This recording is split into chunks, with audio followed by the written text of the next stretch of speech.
This is Audible. Hachette Audio presents Zombie Clans, written by Darren Shan, read by Emma Galvin. Then, when Becky Smith's racist father told her to throw an innocent black boy to a pack of zombies, she did it because she had spent her whole life obeying his orders. Instantly horrified by what she had done, she told her father that he was a monster and cut herself off from him. She was killed soon after and turned into one of the living dead. Unlike most of her kind, she regained the use of her brain, the result of a vaccine that had been given to her as a child by Dr. Oystein, the world's first sentient zombie. Desperate to atone for her crime in whatever small way she could, Bee joined Dr. Oystein's angels, teenagers like her who had pledged to fight for the future of the world's living survivors. It was to be a tense, terrible war. They not only faced the flood of brain-hungry zombies, there were other forces stacked against them, such as the sinister Mr. Dowling and his mutants, the mysterious Owl Man, nightmarish babies, and a powerful group of humans known as the Board, who tormented revitalizers for fun. After an uncertain start, and a period of captivity in which she was forced to fight for the amusement of the Board, Bee settled into life as an angel, trained hard and developed swiftly. For her first proper mission, she and her roommates were asked to escort a group of humans to New Kirkham, a town outside London. Along the waying, she hooked up with Vinyl, an old friend of hers who had come through the attacks unscathed and was working with the angels to try to restore order. Having successfully delivered their group to New Kirkham, Bee and her team set off for their base in County Hall. But, as they were returning, Bee spotted Owl Man, and a troop of humans dressed as members of the Ku Klux Klan. Though she had only her gut instinct to base it on, she was certain that they were heading for the town, and that Owl Man's primary aim in going there was to get hold of Vinyl. She had started to believe that Owl Man had been following her around London, and that he wished to use her friend to somehow manipulate her. The other angels were unconvinced by Bee's arguments, but agreed to retrace their footsteps to make sure everything was okay. To their dismay, they found the robed vigilantes rounding up anyone who wasn't white or British. They were assisted by some of the settlement's residents who had welcomed the clan with open arms. In fact, a number of them had been secretly working with the KKK in advance, and they were the ones who had let in the savage invaders. Some of the townsfolk had fought back, but most stood by neutrally, letting events play out, abandoning people who had previously been their friends and allies. It seemed, in this horrific world of the living dead, that most of the survivors were more interested in saving themselves than in fighting for those who needed their help. Bee and her fellow angels didn't do neutral. Without a thought of their own safety, they scaled the wall, slipped into town unseen, moved in on the racist tormentors, and attacked. 1. Now. The clanners drove to New Kirkham in jeeps, vans, and trucks, which they parked in the town's main square, while many of them rampage through the streets, on the hunt for anyone they don't approve of. The rest force their prisoners into cages and load them up. They cackle as they work, beating their captives, firing shots into the air, whooping wildly. They've already notched up plenty of murders, and corpses lie strewn across the ground. Owl Man is grimly overseeing it all from the back of a jeep. He's a strange-looking figure. He has enormous eyes, all white except for a dark dot at the center of each, a thin frame and a potbelly, white hair and long, creepy fingers. He dresses in a striped suit with a pink shirt. Owl Man is studying his pet dog as it roots among the guts of a guy it killed moments before. The dog looks like an ordinary sheepdog, but when it opens its mouth, it has fangs like a zombie's, and bones slide from its claws when it attacks. Owl Man called the dog Zacharias. Clever doggy, Owlman murmurs, as Zacharias rips the dead man's heart from his chest, tosses it high into the air, catches it, and wolfs it down. Then he hears my war cry as I charge into the square, the rest of my crew behind me. He looks up and smiles. "Ah," he says, in his smooth voice, sounding pleased. "The undead cavalry comes riding to the rescue. This should be interesting." Ignoring Owlman, we tear into the startled members of the Ku Klux Klan and the men and women of New Kirkham who have been helping them. Ashtot's hands and feet are a blur as she unleashes one perfectly orchestrated karate chop after another. She was worried that she might not be able to bring herself to kill a living human, no matter how evil they might be. She needn't have been concerned. She's like a biblical warrior angel, raining down hellfire on anyone who gets in her way. Pierce and Connell flank her, picking off anyone she misses. The ginger-haired pair have more first-hand experience in battle than the rest of us, but I'm sure they've never had to deal with a situation like this before. Carl leaps around like a crazy killer frog and strikes swiftly every time he lands. The speedy Jacob races after Carl, backing him up, targeting those who scatter ahead of the acrobatic teenagers. Shane and I wade into those standing close to the trucks, throwing one jab after another, ripping open throats, breaking bones, crushing skulls. That last bit is crucial. All hell is breaking loose, but each one of us takes the time to crack open the skull of every person we kill, destroying the brain inside. Otherwise, the corpses would revive and attack the humans, causing even more problems than the clanners. The humans in hoods fly into a panic. They weren't expecting an attack of this nature. Most of them have guns. If they closed ranks and worked as a team, they could pick us off easily. But they're all over the place. They wheel away from one another, firing crazily, screaming, jumping at shadows. It's utter chaos, which suits us perfectly. The dog became alert as soon as it heard my challenging roar. Looking up from its meal, it glanced around, took in everything that was happening, identified the various threats, then hurled itself at Carl, who was its nearest target. Zacharias chases after the springing Carl. It snaps at his heels and just misses as he soars overhead. As it turns to follow him, Jacob grabs it by the scruff of its neck and tries to wrestle it to the ground. The dog shrugs him off. It must be a lot stronger than it looks, then locks its jaws around his left arm. Jacob screams as it chews through his flesh and bone, shaking his head, trying to rip the arm free of its socket. "Zacharias!" Owlman calls, then whistles sharply. The dog instantly releases Jacob and bounds back to its master, leaving a relieved Jacob to grit his teeth against the pain. We don't feel it as much as the living, but serious wounds definitely hurt, and rejoin the action. I grab a clanner, a short, thin, wiry woman, and smash her head open against the side of a truck. Turning from her corpse, I fix on Owlman and start towards him. The dog spots me and draws to a halt, ahead of the jeep, where its master is standing. It squares up to me, snarling, blood dripping from its fangs, the fur around its face soaked with the red stuff and covered in scraps of gut, sharp bones jutting out of the tips of all its paws. "Easy, Zacharias," Owlman purrs, studying me with an amused look. I size the dog up and decide I don't fancy the fight. I spot a discarded gun and pick it up. Dr. Oystein and Master Zhang are bore guns. They've trained us to fight without them, told us never to resort to using such foul weapons. But in my book, there's a time and a place for everything. Steadying my arm, I aim at the mutant dog's face.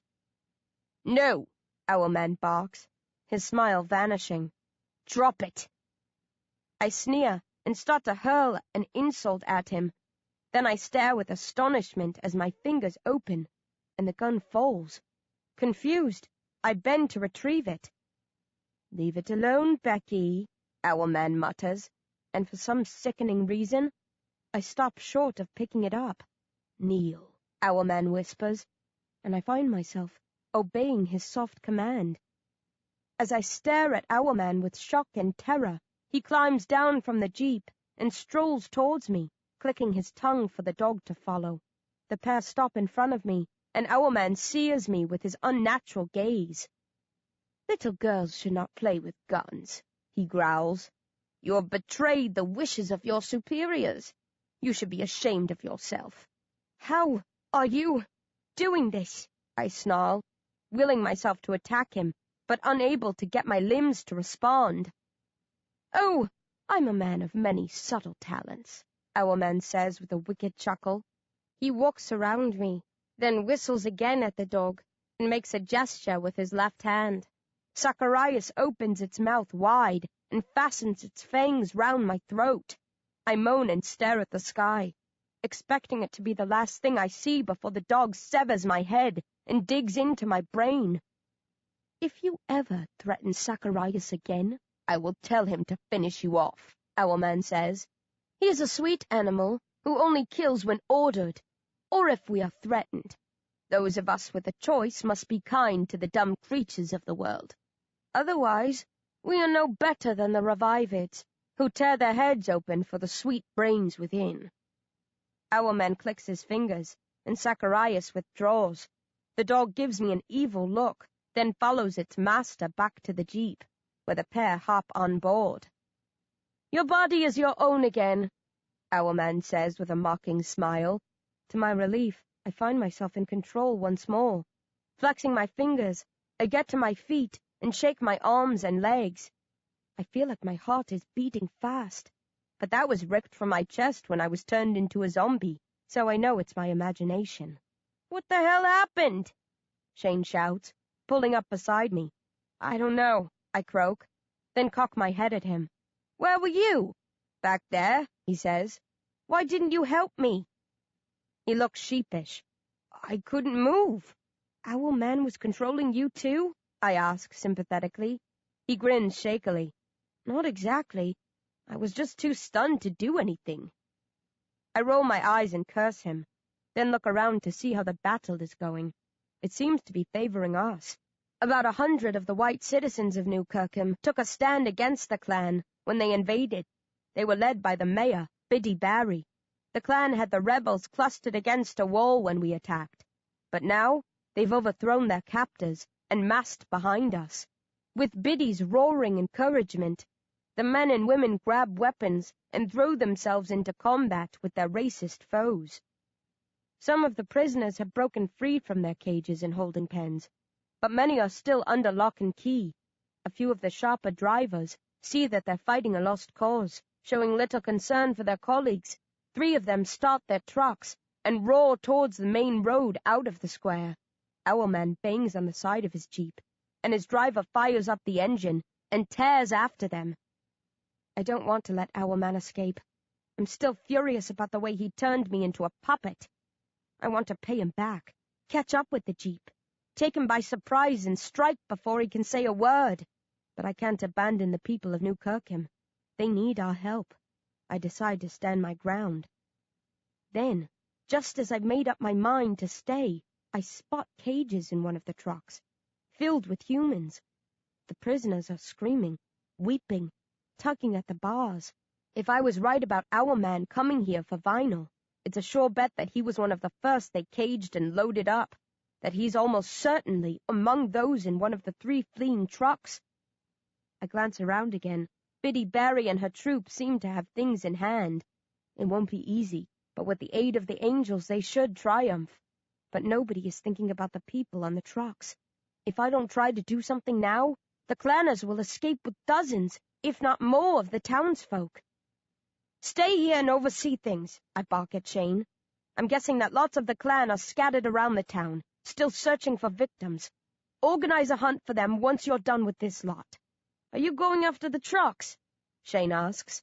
"Yeah, and the guy with the eyes. I want him too." He shudders. "Better you than me." "That's why I'm a badass, and you're a wuss," I laugh. Then I sprint after the jeep and trucks, murder most horrid on my mind. 2. I hurry through town, chasing the sounds of the trucks and jeep. I won't be able to keep up with them if they make it out of New Kirkham and into the open. But on these streets, being able to take shortcuts up alleys, while they have to follow the road and go slow round corners, I start to catch up. I pass a few stray clanners. Some take pot shots at me. Others cower and beg for mercy. I ignore them all, leaving them for the others to deal with. I'm slipping past what used to be a fish and chip shop when there's a thump behind me. I think it's some sort of missile, so I hurl myself aside and cover my head with my hands. "What are you doing?" an amused voice asks. I look up to find Carl Clay standing over me. Jacob is running after him. "Don't you know it's rude to sneak up on a girl?" I snap, uncurling myself. "We saw you quitting the party early," Carl grins. "Figured you might need backup.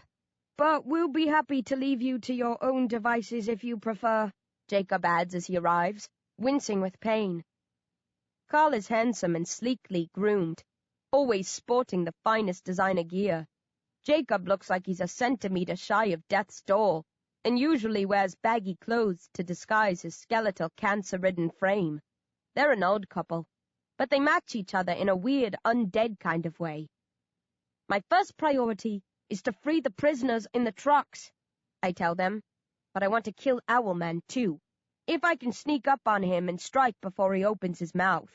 "Did you see him perform his Jedi mind trick on me?" "What are you talking about?" Carl frowns. "Never mind. There's no time to explain.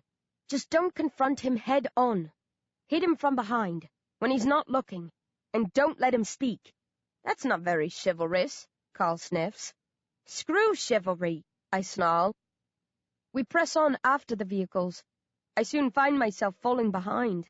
Carl leaps ahead of us, and Jacob swiftly outpaces me. I don't mind. This isn't about personal glory. It's about getting the job done. I try not to think about how Owlman took control of my body. It was terrifying at the time, but even more so looking back. It makes me wonder what else he could force me to do, and when. I mean, if he can manipulate me up close, can he do it from afar as well, any time he likes? The noise of the trucks and jeep alters and comes closer. That confuses me for a moment. Then I realize they must have hit a dead end and been forced to turn. They don't know this town. They're intruders, fish out of water. I spot the vehicles rumbling past at the end of the street. Carl and Jacob have paused and shifted to the sides to hide themselves from view. I'm too far away to have to worry, though I could swear that Owlman's head turns as they pass, that he looks my way and smirks.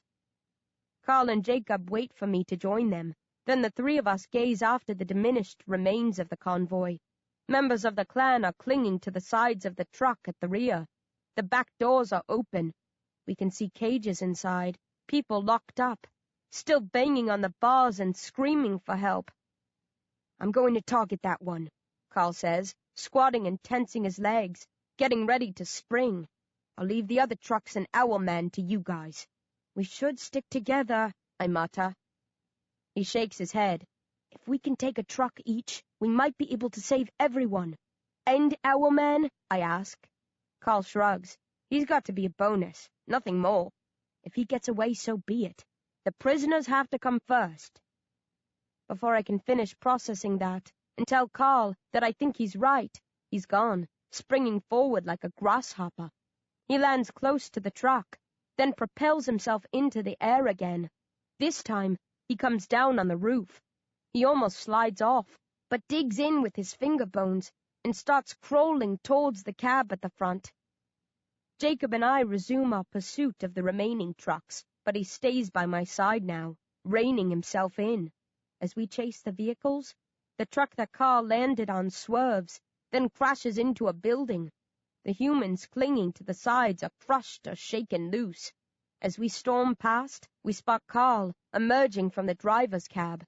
He lays into those who survive the crash, cutting them down before they can flee, moving towards the opening at the back to free the prisoners. "Give them hell, Carl!" I whoop, and he waves a hand to acknowledge me. Then we move on, and the chase continues. 3. I have the remaining 3 vehicles in sight.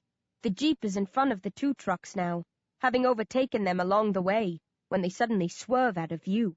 Jacob and I get to the corner and turn after them, then draw to a sickened halt. We're close to one of the town's perimeter walls. There's a large gate ahead of us.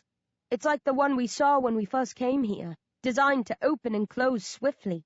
Owlman, or one of the clanners, must have been in contact with the operators of the gate, issuing instructions as they were getting close, because a handful of humans are racing towards the trucks, while behind them, the gate has been opened and zombies are starting to stream through.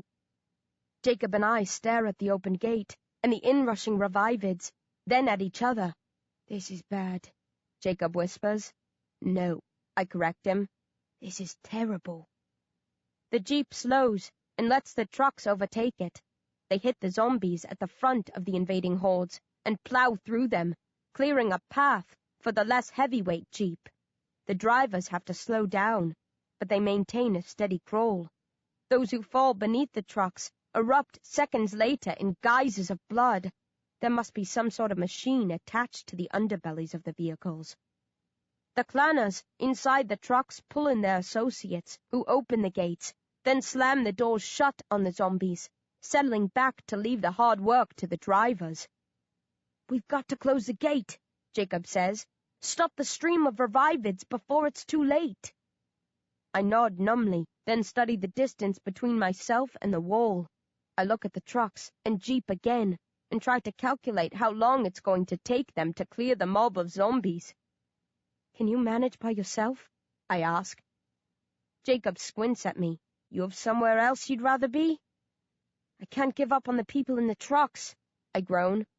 "I have to try to save them." "By yourself?" Jacob asks, skeptically. I nod glumly. "I know it's crazy, but once they clear that wall, the drivers will have an open road ahead of them. I don't fancy my chances, but I'm the only hope they have. Even if I can't stop both trucks, maybe I can force at least one of them to crash." Jacob shakes his head. "I don't know if you're incredibly brave or unbelievably stupid." "There's no question about that," I laugh sickly. "Stupid for sure." "What about the one with the large eyes?" Jacob asks. "I can't worry about him now. All I can do is focus on the trucks, try to stop them, and hope I can catch up with Owlman later." Jacob smiles. "I should probably try to stop you, but who am I to stand in the way of a would-be hero? Good luck, B. If I don't see you again, I just want you to know you were always a pain in the arse."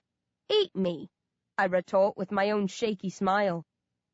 Jacob sets off at top speed. I veer towards the wall and pump my legs as hard as I can. Some of the zombies lumber after me, thinking I'm one of the living, but I've a good start on them, and they don't cause me any concern. This is madness. It would be tough enough if it was just me against all the clanners in the trucks, but Owlman has shown he can literally bend me to his will. All he has to do is tell me to freeze, and I'll be helpless to protect myself.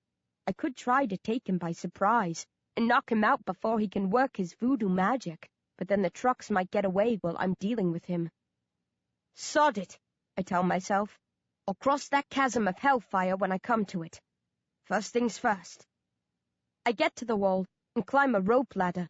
One of the trucks is passing through the gate, the Jeep and the other vehicle not far behind. I start running again, along the path that follows the top of the wall. "You're not really going to do this, are you?" The sensible part of me protests, as a rough plan forms inside my head. "You betcha, baby," I cackle. "You're nuts," I tell myself in disgust. "I know you are," I retort childishly. Then I come to a platform above the gate, and, as the second truck is grinding its way through the zombies packed tight into the space, I make a sharp turn and leap over the barbed wire that runs round the perimeter. I clear the wire, along with the end of the wall, and hurtle towards the roof of the leading truck. Arms flailing, I hit the roof and bounce towards the edge. I was sure I'd slide off. My plan was to get up and chase the truck once I'd landed, but to my surprise, I managed to dig in my finger bones and hold on. If the driver notices, he doesn't pay any attention to me, picking up speed once he's clear of the gate, powering ahead, leaving the zombies behind. I'm tossed around like a rag doll, barely clinging on to the roof, legs hanging over the side. I try hauling myself up, but I can't. It's taking everything I have just to hold on. I think about releasing my grip and following on foot, like I originally planned, but the vehicles are moving quickly now that they're on the open road. I wouldn't be able to keep up. The mad ride lasts no more than 4 or 5 minutes, but it feels like hours, and my arms are screaming from the strain. Then we crest a hill and glide out of sight of New Kirkham and the zombies. We carry on for a few 100 meters. Then the truck draws to a halt, tires squealing. Dust flies up into the air, and I go flying forward, unable to stop myself. I hit the ground hard and cry out as I roll across the road. My eyes shake in their sockets, and the world becomes a white, hazy cloud. I hear the truck trundling towards me. If the driver wasn't aware of me before, he knows all about me now. I try backing away from it, but I can't get to my feet. I'm still too shaken from the ride and the fall. The truck comes closer. My eyes start to clear. I see that the front of the truck is above me. My legs are beneath the bumper. I spot loads of blades attached to the chassis. Seems I was wrong about a machine. They don't need one. This is simpler and more effective. The engine roars as the truck inches forward. The driver is toying with me, waiting for me to squirm and retreat. I won't give him the satisfaction. Since it's clearly a hopeless situation, I flip him the finger and hold my ground. The engine roars again. The truck shudders forward a few centimeters. I brace myself for the end. But then it stops. Not the noise. That's louder than ever. But the driver holds the truck where it is, threatening annihilation, but not following through. I don't know why he's waiting. Maybe he wants to check with Owlman first. Then, as I lie pinned beneath the truck, one thrust of the throttle away from death, the passenger door opens, and somebody steps down. "Fee-fi-fo-fifth," a man sings. "I smell the blood of Becky Smith, and it smells good." I recognize the voice. I also recognize the sailor's outfit as he steps into view. So, by the time he reveals his chubby, beaming face, I've recovered from my initial shock and am ready for him. "Hello, Dan," I sneer. "Have you come out to play?"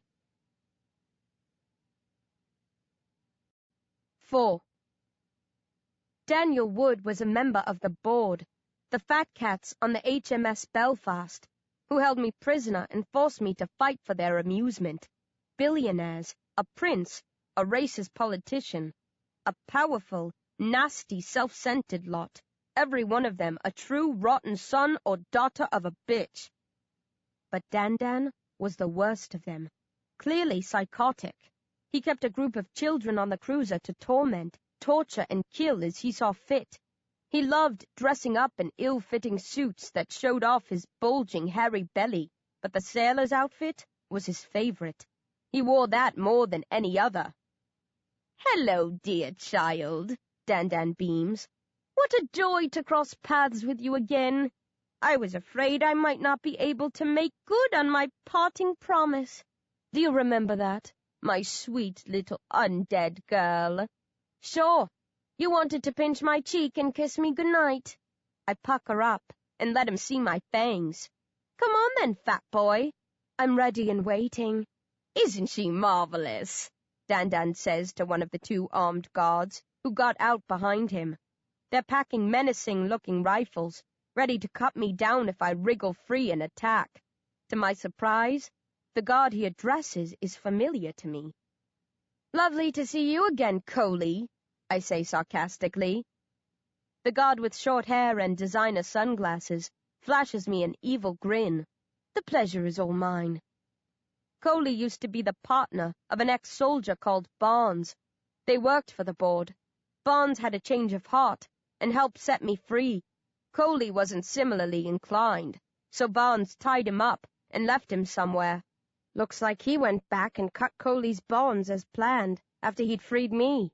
Coley must have then found his way back to one of his old masters and was now serving as he had before. So, zombies didn't get to you before Barnes untied you? I ask sweetly. Coley scowls.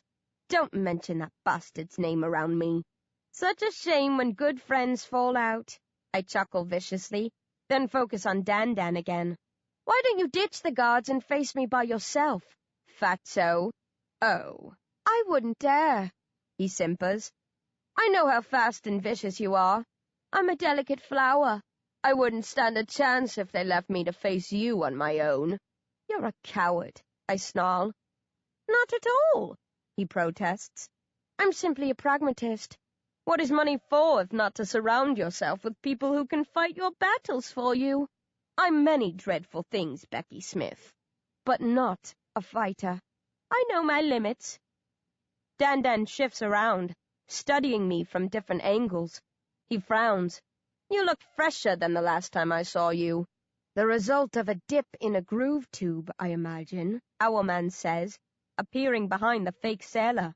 Zacharias is at his heel. With its mouth closed, it looks like an ordinary friendly sheepdog. I instinctively want to reach out and pat it. What's a groove tube? Dan asks. I will explain later, Owlman says. He stares at me sternly, the way some of my teachers used to when I failed to hand in homework on time. You should not have followed us, Becky.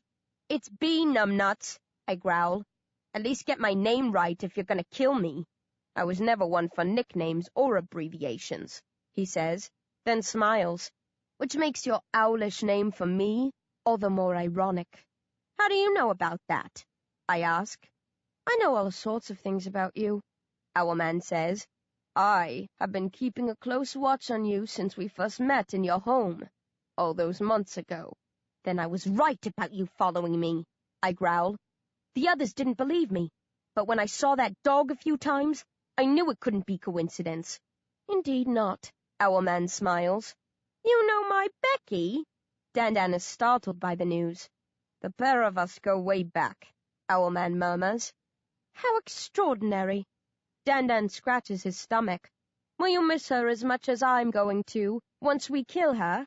I will indeed miss her if she is taken from us. Owlman nods. But that will not be today. We must let her go. What? Dan barks, his smile vanishing. There will be another time for Becky Smith, Owlman says. For now, please ask your driver to back up. I will make sure she does not assault you. Dan glowers at Owlman. You're out of your mind if you think I'm letting this savage minx waltz free.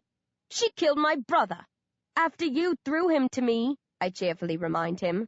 Granted, he says with a tilt of his head. But a family grievance cannot be forgotten so readily. She must pay for what she did to Luca. Besides, he adds with a giggle, I've been so looking forward to this. I won't have as much time to toy with her as I would have liked, but I can work swiftly when I have to.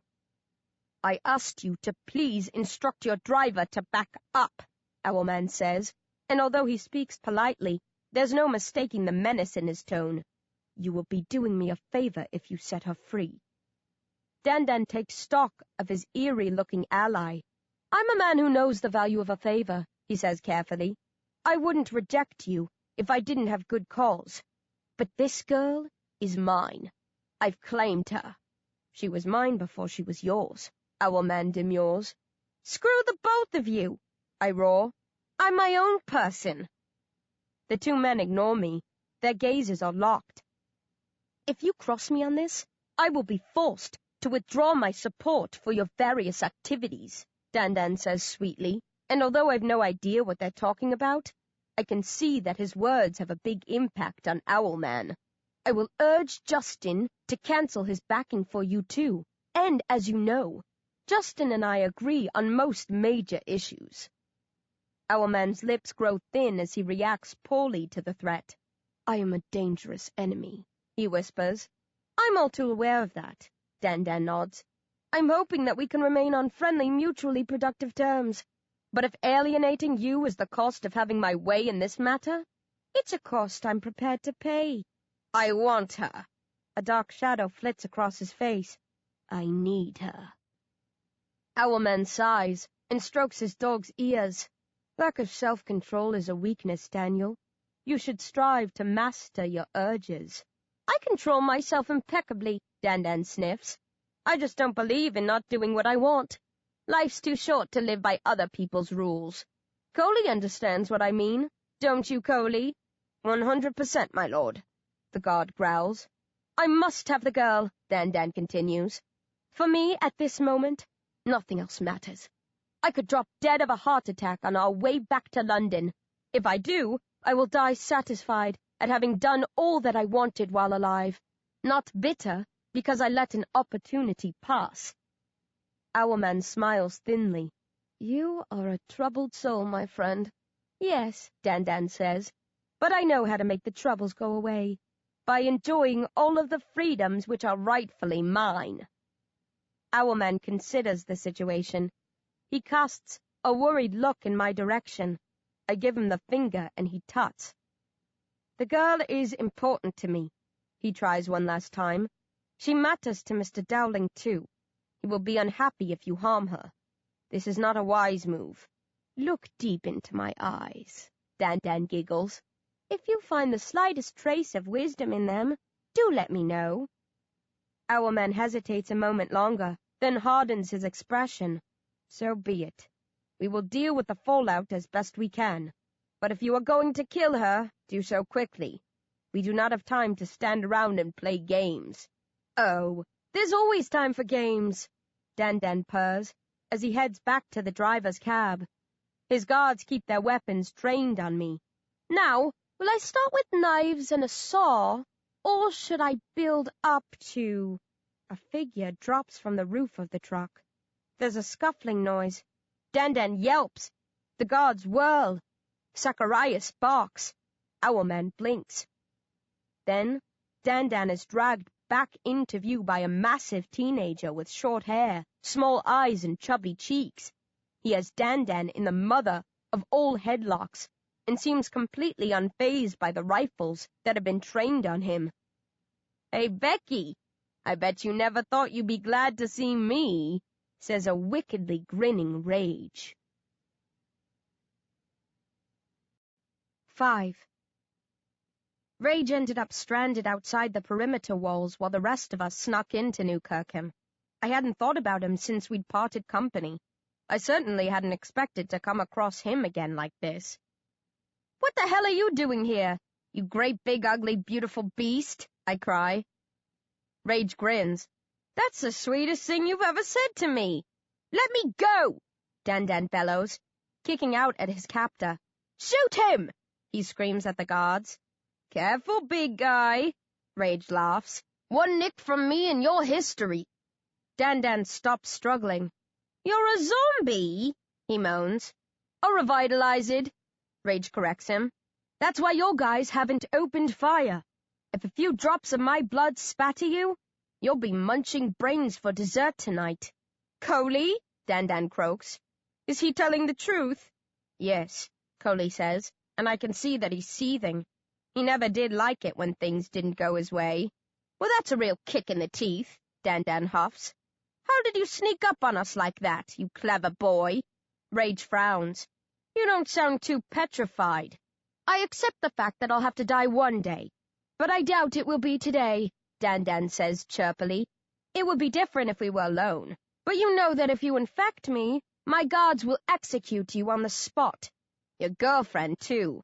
Girlfriend? Rage snorts. You're way off the mark. Then why risk so much to save her? Dan asks. Yeah, I say, shuffling out from under the truck. What gives? Where did you pop out of? And why put your life on the line? You don't care about me. Rage pretends to look sorrowful. Oh, the ingratitude. Didn't I come to rescue you on the Belfast, too? That was different. You tagged along because the odds were in our favor, and you wanted to get in on the action. Rage laughs. I can't deny it. Although in your position I wouldn't be so quick to reveal all that to this lot. We should be putting on a show of unity. Let them think we believe in that all-for-one crap. I curse beneath my breath. The most annoying thing about Rage is that he's right so much of the time. Just tell me how you got here, I snarl. He shrugs. It's hardly an epic story. I waited outside for the rest of you. I heard all the commotion and was pissed I couldn't be involved. Then I saw the trucks leaving and spotted you on the top of one. I followed, keeping back so that I couldn't be seen. Well, obviously I could have been seen. But I figured their attention would be focused on the Zom-B clinging to the roof. I slipped up behind the trucks while Sinbad here was chatting with you. Waited for my moment, and here I am. Some of your team should have been keeping watch, Coley, Dan tuts. Normally we would have had several lookouts in place, Coley grunts, his cheeks reddening. But the last few minutes have been crazy. In the chaos and confusion our standards slipped. My apologies, sir. It won't happen again. Assuming I'll let you live to command another day, Dan says pointedly. I edge over beside Rage and his prisoner. Nobody tries to stop me. Owlman is studying us with an indecipherable expression. What now? I mutter. We back off slowly and let these guys go on their merry way, Rage says. You think they won't shoot us? Not as long as I keep the captain here under lock and key. You really shouldn't make jokes about my costume, Dan says. It's rude and insensitive. Like I care, Rage laughs and starts to back away. Hold it, Coley barks. You're going nowhere until you release Lord Wood. Rage pauses and cocks an eyebrow at me. This guy's Daniel Wood? Why didn't you tell me? I didn't think you'd have heard of him. Are you kidding? He was infamous. The newspapers called him the child catcher. Nobody could ever make charges stick because he operated in out-of-the-way countries where judges and the police could be bribed. They could be bribed in less out-of-the-way places, too, Dan chortles. I traveled more freely than the media reported. I'm impressed, Rage says. You're a celebrity. I must get your autograph before we go. No one's going anywhere until you release Lord Wood, Coley says again, pushing up his sunglasses to glare at us. Don't be stupid, Rage says. I'm not going to do that. You'd shoot me before I made it to the top of the hill. I can't let you leave with him, Coley retorts. You'd kill him once you were out of sight. What if I promised to set him free and cross my heart and hope to die? Rage smiles. Coley shakes his head and returns the smile. You're already dead. Then it looks like we have a problem. I stare at Rage. Surely you have a plan. You can't have just charged in and risked everything without thinking it through. He grins sheepishly. You should have left me to the racists, I groan. At least then they wouldn't have known we were bloody amateurs.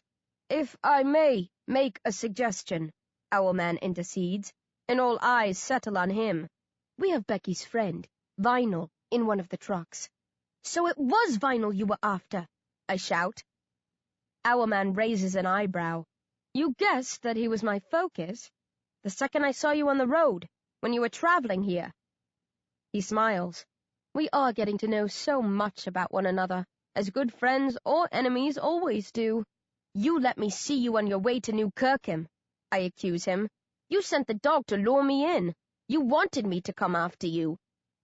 Owlman spreads his hands. Guilty as charged. Why? He shrugs. To see what you would do. Most of your friends perished in the first wave of zombie attacks. I lost track of any who survived. When I saw Vinyl with you in Hammersmith, I figured he might be a useful bargaining chip farther down the line. But first I needed to find out if you would risk everything to save him. So I called up the boys in the hoods. I've had them on standby for months now, for something like this.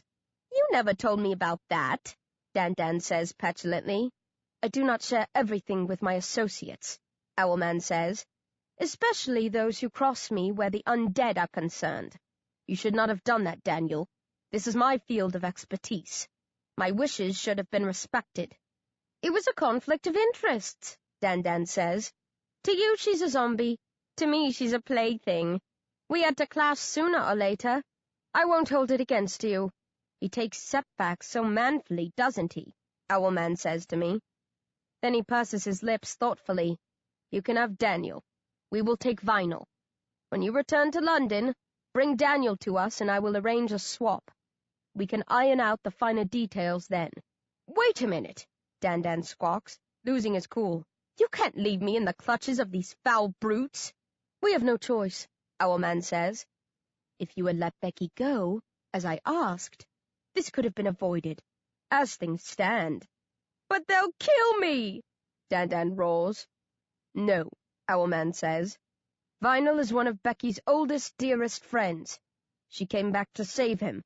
She will not harm you if she knows that she can swap you for him later. What about the others? I ask. They're just as important to me. Are they really? Owlman looks skeptical. I wasn't sure that you had Vinyl, I tell him. I chased after the trucks to try to help the people in the cages. Owlman sighs. You have changed in so many ways. I am proud of what you have become. I wish I could care as much about people as you do. He thinks about it for a moment. I can make no promises, since there are lots of different factors involved. But I give you my word that I will do my best to have them returned, along with Vinyl, assuming you are happy to restore Lord Wood to us. You expect me to trust you? I snort. What other option do you have? Owlman says sweetly, then turns his back on us and calls his dog. Come, Zacharias. The jeep awaits.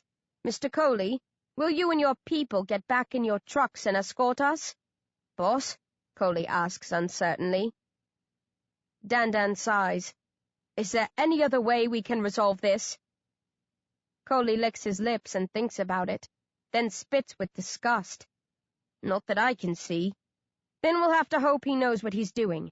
If the girl hasn't delivered me to you within 72 hours, kill the boy slowly and painfully, along with everyone else from this rat's nest of a town.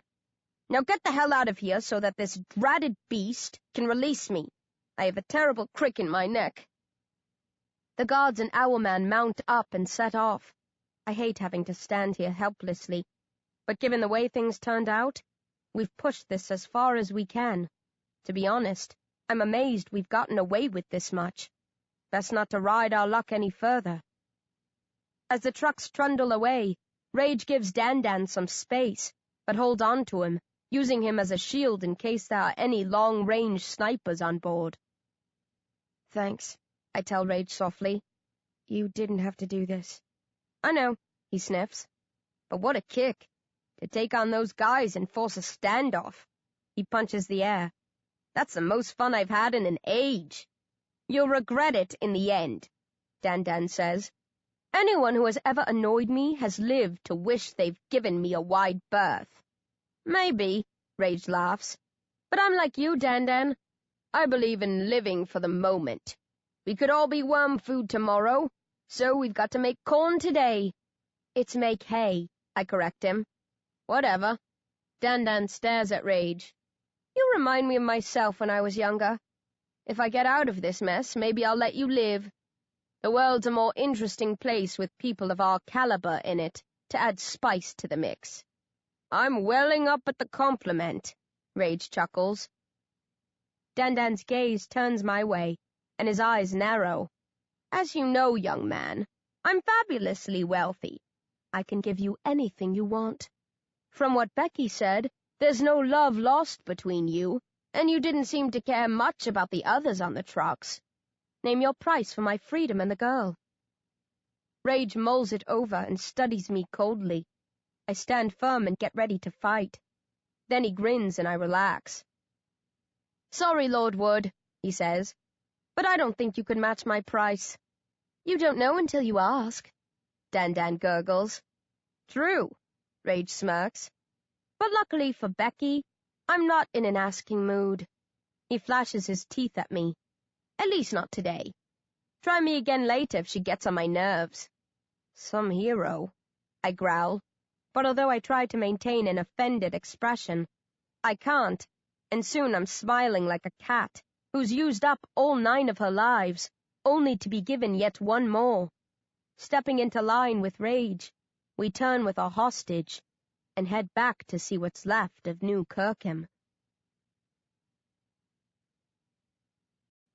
6. It's hard to tell what's going on from this far away, but the fact that thousands of zombies are milling around outside the walls makes it look like Jacob managed to shut the gate. Otherwise, they'd surely all have poured inside to feast. Whether he was in time to save the humans from the undead assailants who had already slipped in remains to be seen. We quickly realize that getting Dan into New Kirkham is going to be a challenge.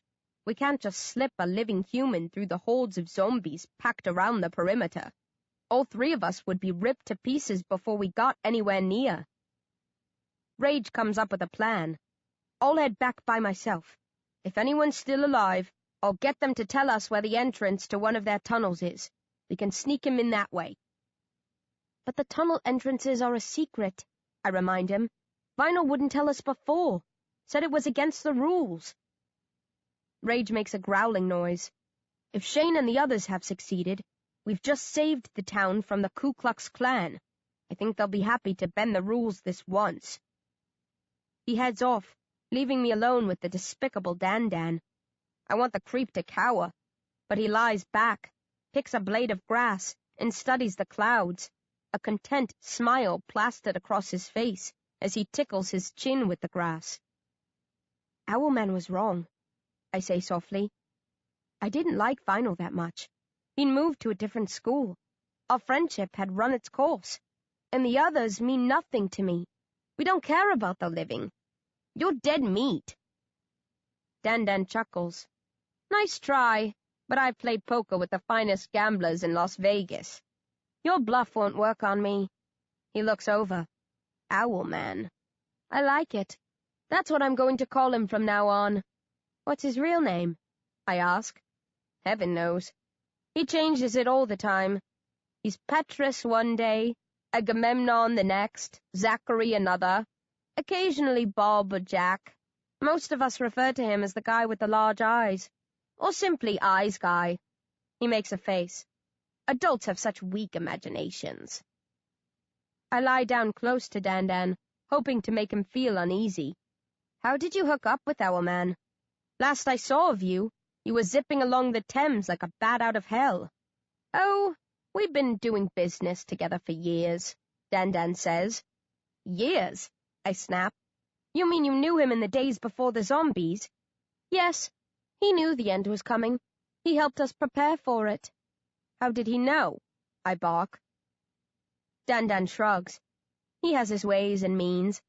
Anyway, we've been allies for a long time. When the world fell, I made my base on the HMS Belfast with the other members of the board. Owlman warned us against it. He said we'd be safer elsewhere, in a more secure facility.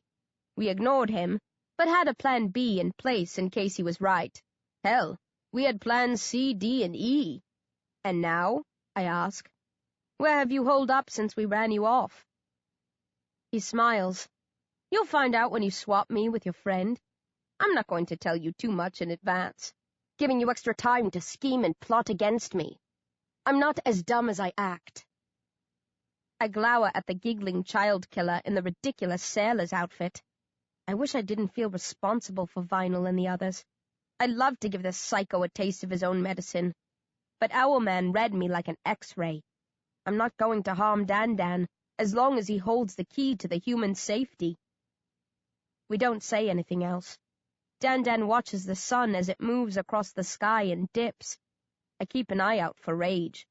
Finally, not long before nightfall, he returns. He takes his time, not even bothering to jog. Glad you didn't rush on my account, I growl when he crests the hill. Nothing to hurry back for, he says. Everything's fine. Once we shook up the clan and threw them into chaos, the tide swiftly turned. Biddy Berry and her crew got their hands on all the weapons that the clan had come with, turned them on their owners, and then on the zombies who'd poured through the gate while it was open. They lost a lot of people in the battle, but they've regained control of the town, and their defenses are solid. The surviving clanners are being dealt with, as are the traitors who helped them take over the town in the first place. It's all cool. And the tunnel? Sorted. Follow me.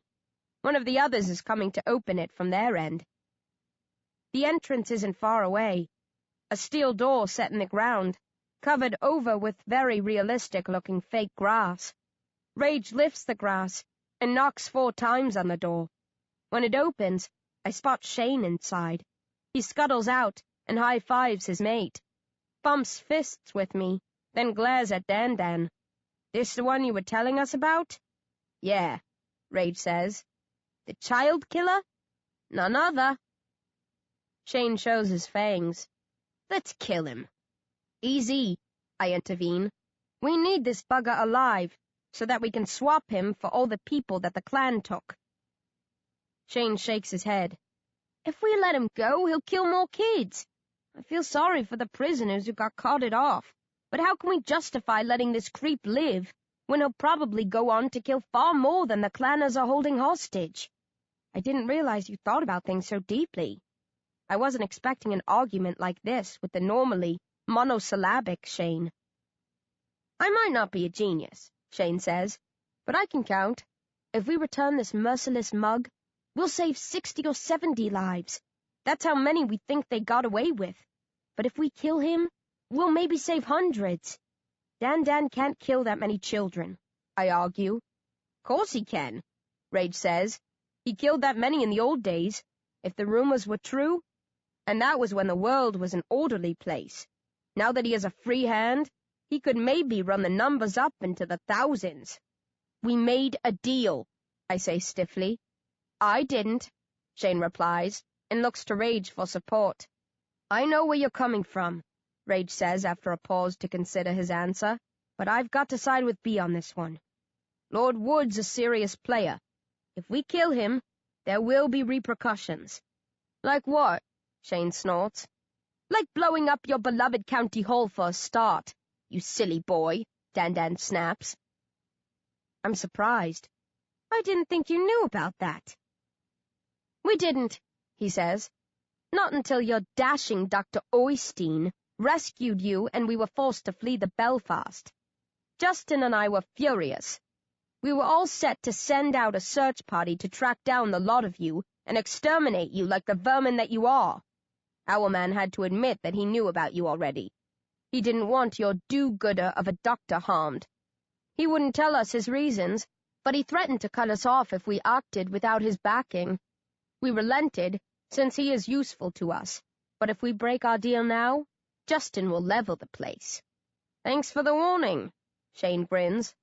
"We'll skip County Hall before she blows." He raises a menacing hand and moves forward. Rage and I block his path. "That's not your call," Rage says. "County Hall is Dr. Oystein's base," I tell him. "He's the only one who can make a decision like this." "We'll take the sap back with us," Rage smiles. "If Dr. Oystein gives us the thumbs up, Dan's yours." "The hell he is," I snarl. "I want first dibs on him." Shane scowls. "I don't care who kills him, just as long as he is killed." He steps back. "But you're right. It's for the doc to decide. Come on, let's hurry. I don't want to miss all the hangings." "Hangings?" I frown, but he's already jumped back into the tunnel. With an uneasy feeling, I let Rage and Dan go ahead of me, then follow after them, shutting the door on the world behind, before pressing through the gloom to face whatever storms are brewing in New Kirkham. 7. The town is awash with blood and corpses. The survivors are already gathering the bodies of the dead and cracking their skulls open for the brains inside. I guess they'll send most of them back with us, for the angels to store and feast upon. It's a deal Dr. Oystein has struck with many of the compounds. When they've scraped their heads clean, they douse the bodies with gasoline and add them to a growing mound that they'll set alight later. No time for any ceremonies. They can't leave the corpses rotting for fear they'd attract insects capable of spreading the zombie virus. They've made a separate mound for the corpses of the undead, and Shane tells us that when the flames die down, a specially trained team will gather the remains and crush them up, then bag the bits and bury them deep. They have to be careful. Zombies are still contagious, even after their brains have been destroyed. The humans work in solemn silence.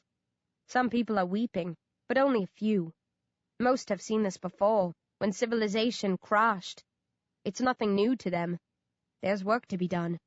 If they feel like crying, they'll save the tears for later. Shane leads us to the main square, where the Ku Klux Klan were running riot just a few short hours ago. Now a lot of them are dangling from ropes. Biddy Barry and her crew have hanged them from lampposts, chimneys, out of bedroom windows. Some are still alive, writhing while they choke, faces turning purple. Others are being led to their death. Most don't go quietly. They either beg for mercy or howl and curse their executioners. Quite a few laugh hysterically and vow to oversee the completion of their racist mission from heaven. The insiders who worked with the KKK are also being hanged. They're treated even more harshly, kicked and beaten as they're dragged along. Many are stripped and humiliated. Some are attacked and torn to death before they can be hoisted from the ground. Biddy Barry is coordinating everything from the center of the square. She roars commands at those around her, demanding updates, sending out scouts to sweep the town again, telling them to check under every bed and in every cupboard, not to overlook a single traitor or clanner, to also make absolutely certain that no zombies remain at large. The angels are gathered nearby. I do a quick head count, and I'm pleased to see that everyone made it. Some are wounded, but all are standing, so I don't think any of the injuries are too serious. "You should not have deserted us," a grim-faced Ashtat criticizes me as I join the group. "I'd hardly call it deserting," I protest. "I had other fish to fry." I nod at Dan, who's beaming at the hanging clanners, approving of how they're being dealt with, showing his supposed allies not the slightest bit of loyalty. "You should have helped us secure New Kirkham first," Ashtat snaps. "The hundreds of people here should have taken priority over the dozens on the trucks." I start to argue, but she's probably right, so I simply nod meekly. "Any idea where they took the prisoners?" Carl asks. "No. Fatty here will tell us later." "It's a good thing I'm thick-skinned," Dan sighs. "You can be so hurtful." "Are you okay?" I ask Carl. His left arm is hanging loosely, and there's a nasty gash along his forehead. "Yeah, it happened in the crash. Nothing a dip in a groove tube can't cure." "And the rest of you?" I look around. "I lost a couple of fingers," Pierce says glumly, showing me his right hand. I grimace. "Did you save them? Dr. Oystein might be able to reattach them." "That'd be hard," he winces. "A revivid chewed them off and swallowed them. I didn't get a good look at its face. I'd have to slice open every corpse to try to find the fingers, and they probably wouldn't be in any shape to sew back on after an ordeal like that. I'm not bothered. I can do without them. As long as I'm able to scratch my bum, I'm happy. I won't even go in a groove tube, not for a minor thing like this." "That's stupid," Connell huffs. "Who are you trying to impress?" "Not you, that's for sure," Pierce retorts. "Where were you when I was having my fingers bitten off?" "Stopping the zombies behind that one from bashing your skull open," Connell tells him. "Now I wish I hadn't bothered." The pair scowl at one another, then laugh and bump fists, Pierce using his good left hand. "Sorry I had to cut out on you," I mumble to Jacob. "You should be," he says without looking at me. He's studying the hanging humans. "But I did return with Dan, I note. If we can swap him for the prisoners, my gamble was worth it, right?" Jacob grunts. "What about Owlman? Did he get away with the others?" "Yeah, I didn't get a chance to." I stop. I've just thought of something. I turn to Rage to ask him a question, but I'm interrupted by the booming tones of New Kirkham's mayor, the formidably blunt Biddy Barry. "Is this the ruthless she-wolf who gave pursuit?" She steps up and beams at me. There are bloodstains on a fisherman's sweater and bruises on her cheeks where she was struck, but otherwise, She looks much the same as she did when we first met earlier today. What's your name? B. Smith, I answer. I admire the hell out of a girl who has the balls to think she can take down a couple of truckloads of fanatics by herself. Biddy laughs. I'd shake your hand if I could, but the way things are, you'll understand why I'm keeping my distance. No worries, I smile. And you brought one back for us. Biddy growls, eyeing Dan viciously. We need him, too. Swap for the captives. She cuts me short. Yes, your hulk of a friend told us. I hate to lose any of my people, but are you sure they'd want us to let this worm off the hook? I read plenty of horror stories about Child Catcher Wood back in the day. If the choice was mine, he wouldn't be walking out of here in one piece, regardless of the dozens of lives that hang in the balance. We can't think that way, I disagree. We don't know how many children Dan will go on to murder. Maybe we'll get another chance to kill him, before he can harm anyone else. Or he could have a heart attack. He certainly looks ripe for a stroke, Rage laughs. Hardly, Dan retorts. I'm in perfect health. I'm just big-boned is all. We can't give up on them, I tell the glowering mayor, ignoring Dan's contribution. If we don't fight for each and every survivor, we risk becoming like him. I point at the child killer. Or them, I add, nodding at some of the hanging clanners. Biddy Barry sighs. I don't like being given a lecture by a zombie, but I can see what you're saying. Okay, Lord Wood is yours, but give him a little love bite for me once the others are in the clear, okay? Tread carefully, Mayor Barry, Dan says hotly, or I might decide to swing back through here one day and finish what I started. If you ever swing back this way, Biddy smiles sweetly, it won't be the only swinging you'll do. She points at the dangling members of the Ku Klux Klan, then turns her back on us. Hate to love you and leave you, but I've got to make the hardest call of my life now. What's that? I ask. She pauses to look back at me, and her eyes fill with sadness. She jerks a thumb at a huge group of humans, standing motionless at the far side of the square. I hadn't paid them any attention before. Now that I look more closely, I see they're being held in place by guards with guns. Those are the people who did nothing when the clanners invaded, she says, suddenly sounding weary. It's easy to deal with racist scum and traitors, but what do you do with people whose only real crime is cowardice? You can't hang them, I gasp. Her features harden. That's what I have to figure out. As she marches away, I stare at the rest of the angels with horror. Are we going to let this happen? How can we stop it? Carl asks glumly. There might be nothing to stop, Ashtat says. They might settle it amicably. And if they don't, I bark. Nobody says anything. They all look uneasy. Then Rage scratches the back of his head and scowls.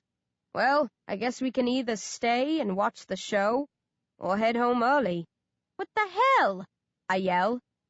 We're not human, he snaps. We rescued these people from the clanners and gave them back control of their town. Where they go from here is their business, not ours. We don't have any right to lay down the law for the living. We deal with our own, and they deal with theirs. We wouldn't let them come to County Hall and call the shots, so we can't dictate them here. It's their turf, their people, their kind. I stare at Rage miserably. But we can't just... We have to... What? Rage asks quietly. Fight Biddy Barry and her supporters? Kill them like we killed the clanners? Take the side of the neutrals over those who tried to stop the clan from doing whatever they wanted? That's our only option here, B. We're undead killing machines, not some diplomatic peace corps. I try to think of a response to that, but nothing comes to mind. I hate to admit it, but he's right. We're powerless now that the fighting has stopped. Just a bunch of living dead teenagers who can do nothing further to shape the destiny of the people we have saved. Okay, I croak. I'll keep out of it. Does that make you happy? No, Rage says glumly. This one time, I don't wish I was right at all. Then we trail after the mayor to watch events unfurl and find out if the living can be even more heartless and vengeful than the children of the damned. 8. It swiftly becomes apparent that the survivors who fought back are divided about those who stood by and let the KKK slice through the town at will. About 100 white people resisted. They're in control now, along with the 300 or so black or foreign residents who were rescued and released. Nobody made a case for the clanners or traitors. Pretty much everyone agreed that they should be hanged, but it's harder for the group to decide what to do with those who took a neutral stance. Neutrality is no excuse, an elderly man thunders. Those who stood by and did nothing are just as guilty as those who were rounding people up. But they didn't do anything wrong, a woman with 2 children argues. They were scared. Some roared encouragement, a black man growls. I saw a few of the bastards laughing and smiling. Maybe, the woman says, but many others were crying and shaking. Should we split them up? Another woman asks. Save those who were afraid, hang those who were approving. We can't punish a person just for smiling, someone else protests. The debate rages on. Biddy Barry listens silently, considering all arguments, letting everyone have their say. I do a rough head count of the people being held. I reckon there's 350 or thereabouts. Mostly men and women, but some children too. Adding them to the 400 or so judges, and those who were taken away on the trucks, I figure this town of 1,000 people must have lost about 200 souls to the clanners or zombies. As I'm counting, I spot Emma and Declan, the mother and son we escorted from London. They shouldn't be in there with the neutrals. They'd only just arrived. They didn't know anyone. The attack would have shocked them and left them with no idea who was on their side and who was against them. I want to call out to Emma, march across and drag her and Declan to safety, but when I catch Emma's eye, she looks away and wipes tears from her cheeks. It seems like she feels guilty, even if I don't think she should, and the other citizens of the town feel that way too. They're making no allowances. Finally, someone shouts for Biddy to give her opinion. Others take up the call, and all faces turn in her direction. She nods softly, and a hush falls over the crowd. Biddy looks around, measuring her words, then sighs. First things first. Does anyone want to punish the children? Nobody speaks up. Okay, Biddy yells to the people whose lives are on the line. Your kids can come to us. Whatever happens to the rest of you, they'll be safe. If you want to keep them with you, that's your right. We won't use force to take them. But in that case, they'll be subject to the same judgment as the rest of you. Choose now. There's a round of hushed conversation. Lots of children start to cry. Many of their parents sob too. A few scream for justice and mercy, but are quickly shushed by their companions. Most of those under guard look as guilty as Emma and seem prepared to accept whatever comes their way. Almost all of the children start moving across the square. Some are reluctant and are only stung into action when their parents roar or even hit them. They come weeping and trembling, gathering in a pitiful huddle, ignoring the attempts of the adults on our side of the divide to comfort them. Some of the parents hold on to their kids, unable or unwilling to release them. I think they're selfish, yet I pity them. It must be horrible to abandon your young and face the threat of execution in front of their innocent eyes. Declan is clinging to Emma. He's normally quiet as a mouse, but now he's shrieking. The sound of a siren's piercing wail, desperate to stay with his mother. Emma moans, pries her fingers loose, and passes him to an older boy, who drags the kicking Declan out of the crowd of ghostly-looking adults. Emma turns away and wails. I feel wretched. If we hadn't brought them here, they would have never had to face this. When all of the young have been sorted, Biddy addresses the crowd again. First, we have to ask ourselves whether this settlement can continue with so great a loss. Can, 400 odd of us hold New Kirkham? That won't be a problem, someone huffs. It'll mean more space, food, and water for the rest of us. Supplies aren't an issue, Biddy agrees. We can easily support 1,000 and more besides. But what happens if there's another attack, like today's? If enemies like the clan breach our defenses again, we might need the extra support." "That lot won't any help this time," a woman shouts. "What makes you think they'd fight in the future?" "Today caught us all off guard," Biddy mutters. "None of us expected an attack of this nature to be turned on by our own people. We're alert to the threat now. I think they'd show more courage next time." "I do not care about next time," an Indian man says. He's been holding a young boy in his arms. Now he raises the child, and I realize the boy is dead. "My son has been taken from me. Those people stood by and let it happen. They must pay." There are angry murmurings. The issue is discussed further, but the mood has swung. Most are in favor of retribution. "Okay," Biddy says. "If we're going to punish them, we have 3 options. We can construct a prison and keep them locked up for a period, maybe have them work for us while they're under lock and key to pay their way. We can drive them into exile. Or we can hang them." People start muttering and arguing, but Biddy raises her voice to silence them. "We could toss this back and forth for the rest of the night, and maybe that's what we'll end up doing. But let's have a show of hands first. Think hard for a minute, then vote. If we have a clear majority, we can save ourselves a lot of time." A hush falls again as people get their heads in order. Then Biddy calls for those in favor of imprisonment to show their support. Surprisingly, only 26 hands go up. "Exile?" Biddy asks, and a forest of hands is instantly raised. "Looks like we don't have to bother with the final option," she says, and I can see she's relieved. I am too. "It's not right," someone bellows. "They should be killed for what they did." "This is a democracy," Biddy thunders. "If you don't want to abide by the decision of the majority, you can join that lot by the wall." The challenger falls silent, and there are no subsequent outcries. "Okay," Biddy sniffs, calming down again. "We'll keep them here tonight, then release them in the morning.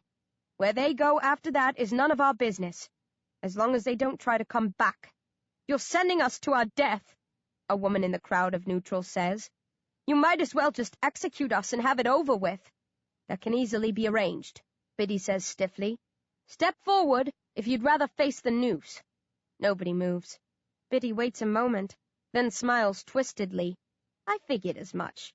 Right, you can lie down and rest.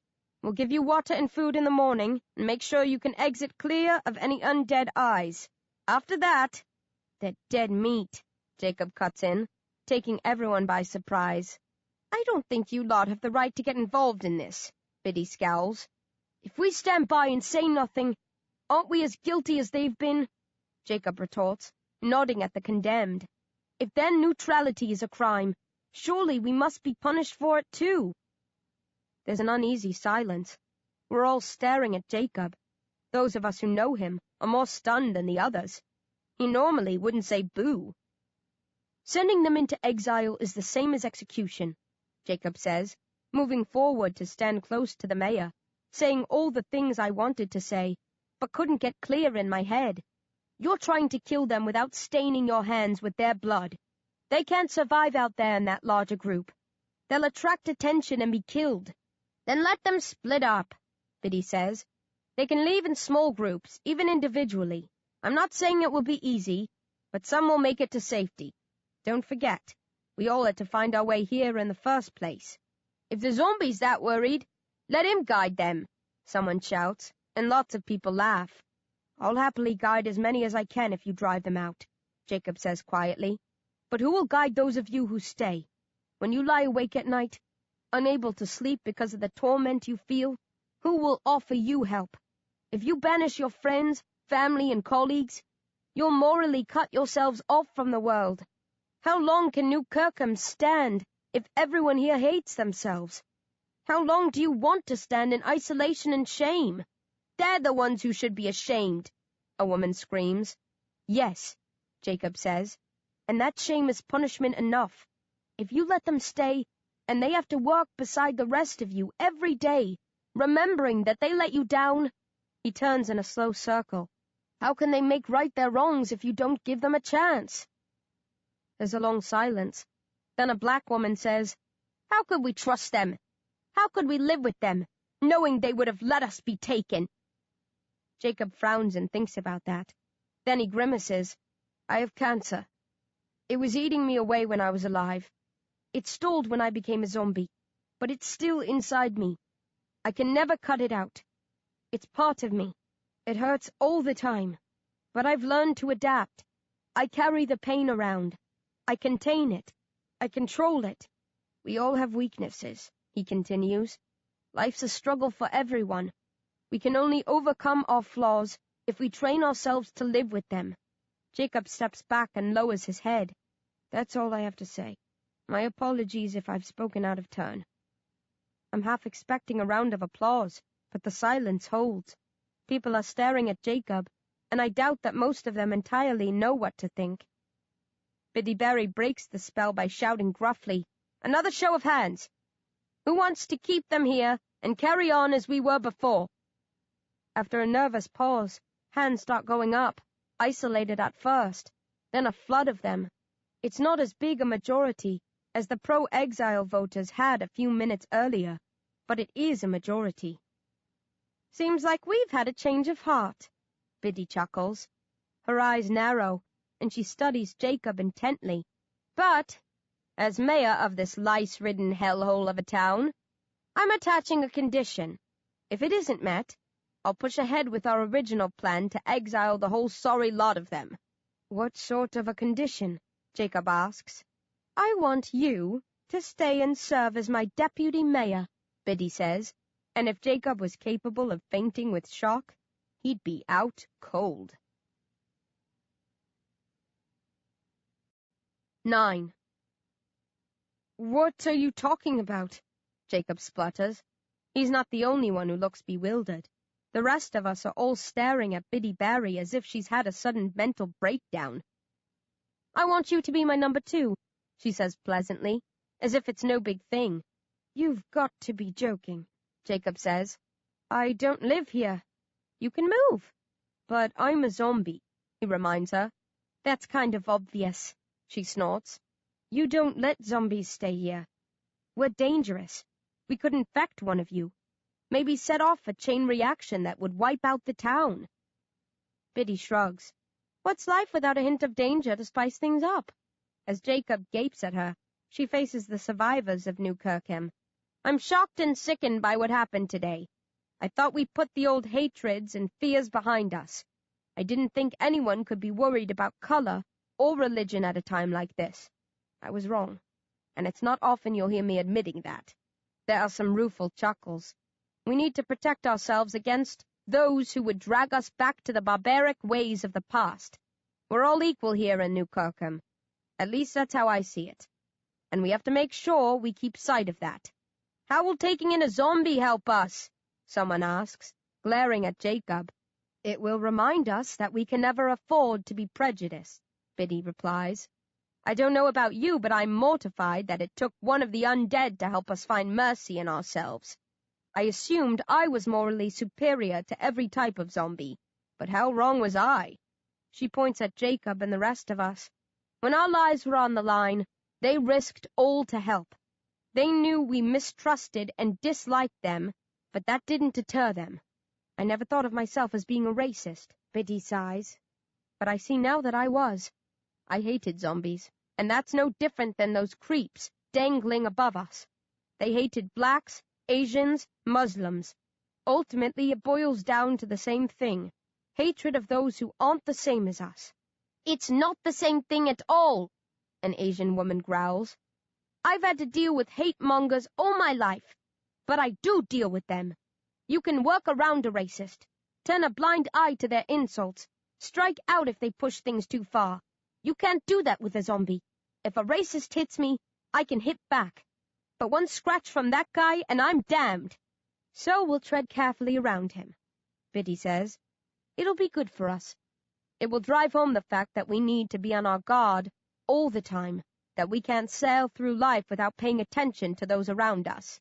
"I can't force this on you," Biddy tells the crowd. "This is a democracy. If you're not with me, you can vote me out. But if you want me to stay on as mayor, you'll have to accept Hell, I don't even know his name. She raises an eyebrow at Jacob. Jacob, Peg, he says weakly. If you want me, Jacob's part of the package, Biddy declares. I've always governed as I see fit, regardless of whether my policies are popular or not. That's paid off so far. So I'm hoping you'll trust me on this one, too. We need this guy to keep us on the straight and narrow, to remind us why we put up with the suffering and fighting and fear, to help keep the bigots and racists at bay. Show of hands again, Biddy booms. You're either for me or against me. If it's the latter, I'll step aside without a word of complaint and leave New Kirkham, because it won't be the sort of place where I want to live. If we're going to restart society, we might as well try to do it the right way. If you want me to stay, and if you're prepared to accept Jacob Peg as my deputy, stick your hand in the air to show that you care. Nobody responds for a few seconds. They stare at Biddy, then at each other, not sure what to make of her startling ultimatum. Then a couple of hands go up. A few more. Then a wave of them, at least 3/4 of the people assembled. Not just those who fought the KKK, but the neutrals, too. That's what I like to see, Biddy chuckles. People with their heads screwed on. So, Zom-B boy, it looks like you don't have a choice. I could refuse, Jacob says quietly. Just leave with the others and return to London. You could, Biddy nods. But if I'm any judge, based on that speech you gave, you won't. Jacob licks his lips. Old habits die hard. Then looks to the rest of us to see what we think. No point running this by us, Carl smiles. This is way over our heads. What will Dr. Oystein think if I don't return? Jacob asks. He'll be glad to be rid of your cancer-ridden carcass, Rage snorts. Ignore the big idiot, I growl, elbowing Rage in the ribs. The duck won't mind. He'll understand when we tell him how it happened. I think he will be proud of you, Ashtat says. I know that I certainly am. But don't feel under any pressure, I add. You don't owe them. If you don't want to do this, feel free to turn them down. You don't think the doc will see this as a dereliction of duty? Jacob asks. There are so many battles to be fought. Yeah, Shane grunts, but he's always said that we're fighting for people like this. If we get the better of Mr. Dowling, we'll hand power back to the living and let them rule the world again. I think the doc will be delighted if you help these guys hang on in there so that they can take over from us once we're done kicking arse. That was almost poetical, I murmur. Thanks, Shane grins. Almost. He shoots me the finger and laughs. Jacob thinks about it some more.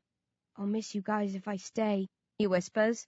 We will miss you too, Ashtat says, and the rest of us mutter similar things, except for Rage, who rolls his eyes and makes a gagging gesture. We'll see you when we bring newcomers, Pierce says. We'll keep you up to date, Connell promises. Tell you everything that's going on back in County Hall.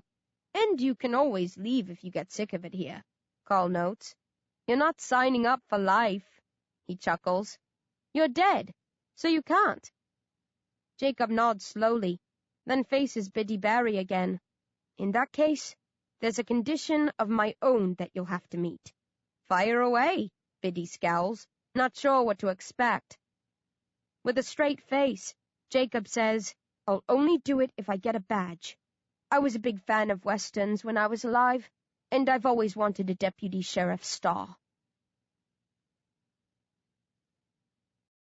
10. We retire to a quiet corner of the square for the night, leaving Jacob and the humans to deal with the dead and start the job of getting their town back in order. The neutrals who have been spared exile slot sheepishly into place, parents like Emma gratefully reuniting with their children before wiping their tears away and buckling down to try to make good. Shortly before 11, Dan yawns. I never was much of a night bird, he says, and we have a big day ahead of us, so I'll wish you all sweet dreams. He blows us a kiss, rolls over and is asleep within minutes. That guy's unbelievable, Shane laughs. You've got to admire his guts. It's like he doesn't care that we're zombies. He'd care if he woke up to find us tickling him, I snarl. We pass the time resting and chatting.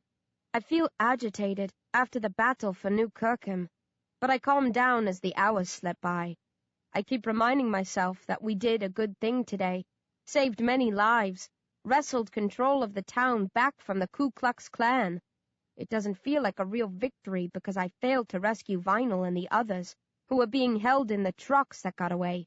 But this is definitely one for our side. Hundreds of people are free tonight because we fought for what was right. Jacob comes to see us shortly before dawn. He still looks dazed. Should we bow, your worship? Rage smirks. If you like, Jacob says with a thin smile, then sinks down next to us and shakes his head. I can't believe I let her talk me into this. It's madness. They'll never accept me as one of their own. I should sneak out with you guys. Dr. Oystein would not like that, Ashtat says. This is the first time that one of us has made a bridge of this sort. It could be the start of a new relationship between us and them. If things work out, maybe other communities will see the benefit of having an angel on their team. This could help draw the living and the undead closer together. Or it could backfire and drive us even further apart, Rage chortles. I'm glad I'm not in your shoes. As supportive and sympathetic as always, Jacob murmurs, then smiles at the rest of us. I meant what I said earlier. I'll miss you. You've been my family since I found my way to County Hall. Things won't be the same without you. Are you going to be okay by yourself? Pierce asks. One of us can stay with you if you want, Connell says. Thanks, but I'll be fine, Jacob says. They were going to send the brains from the corpses back with you guys, but you need to move swiftly and such a load would slow you down. So they're going to freeze and store most of them here for the time being, meaning I won't go hungry. Maybe you will fatten up now, Ashtat grins. Jacob doesn't have to reply. He knows she's joking. None of us can ever bulk up or slim down. Those days are long behind us. Is there anything you want us to bring the next time we come? Pierce asks. No, Jacob says. Nothing there really mattered to me. Except you lot. Pass me the barf bag, Rage groans. But we ignore him. We spend a pleasant hour talking with Jacob, the world growing lighter around us, then get ready to depart. Before we set off, we have an unexpected visitor. Shy Declan comes creeping forward. He's holding something behind his back. Hi, little guy, I mutter, smiling awkwardly when he stops in front of me. I look for his mother and spot her lurking in the shadows of a house across the square. I wave to her, but she draws farther back into the shade. I figure she's too ashamed to face us in person, even though I don't think that she should be. Declan produces his surprise. It's my Australian hat. I cast it aside before we went into battle yesterday. How did you find that? I yelp with delight. I start to reach for it, then remember that I have to be careful. Can you place it on the ground, please? Declan does as I ask, then takes a step back, giving me room to safely pick up the hat. I settle it on my head and grin at the others. How do I look? Like the world's dumbest explorer? Rage huffs. Bite me, I laugh. I love this hat. I've had it since before I came to County Hall. Thank you, Declan. This means a lot to me. Declan nods, beaming, and turns to rejoin his mother. Then he looks back at us. His eyes are solemn as he gulps and says in a soft, creaky voice, "Thanks." As I stare at him, with a lump in my throat, he smiles quickly, then races over to where Emma is waiting.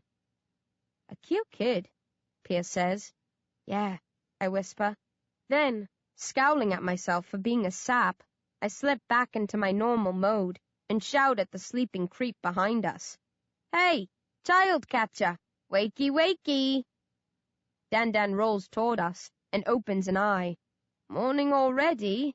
Time slips by so fast. He stands, stretches, then undoes his fly and pees in open view of us all. Gross, Carl gags. That's not something I need to see this early in the day, he mutters.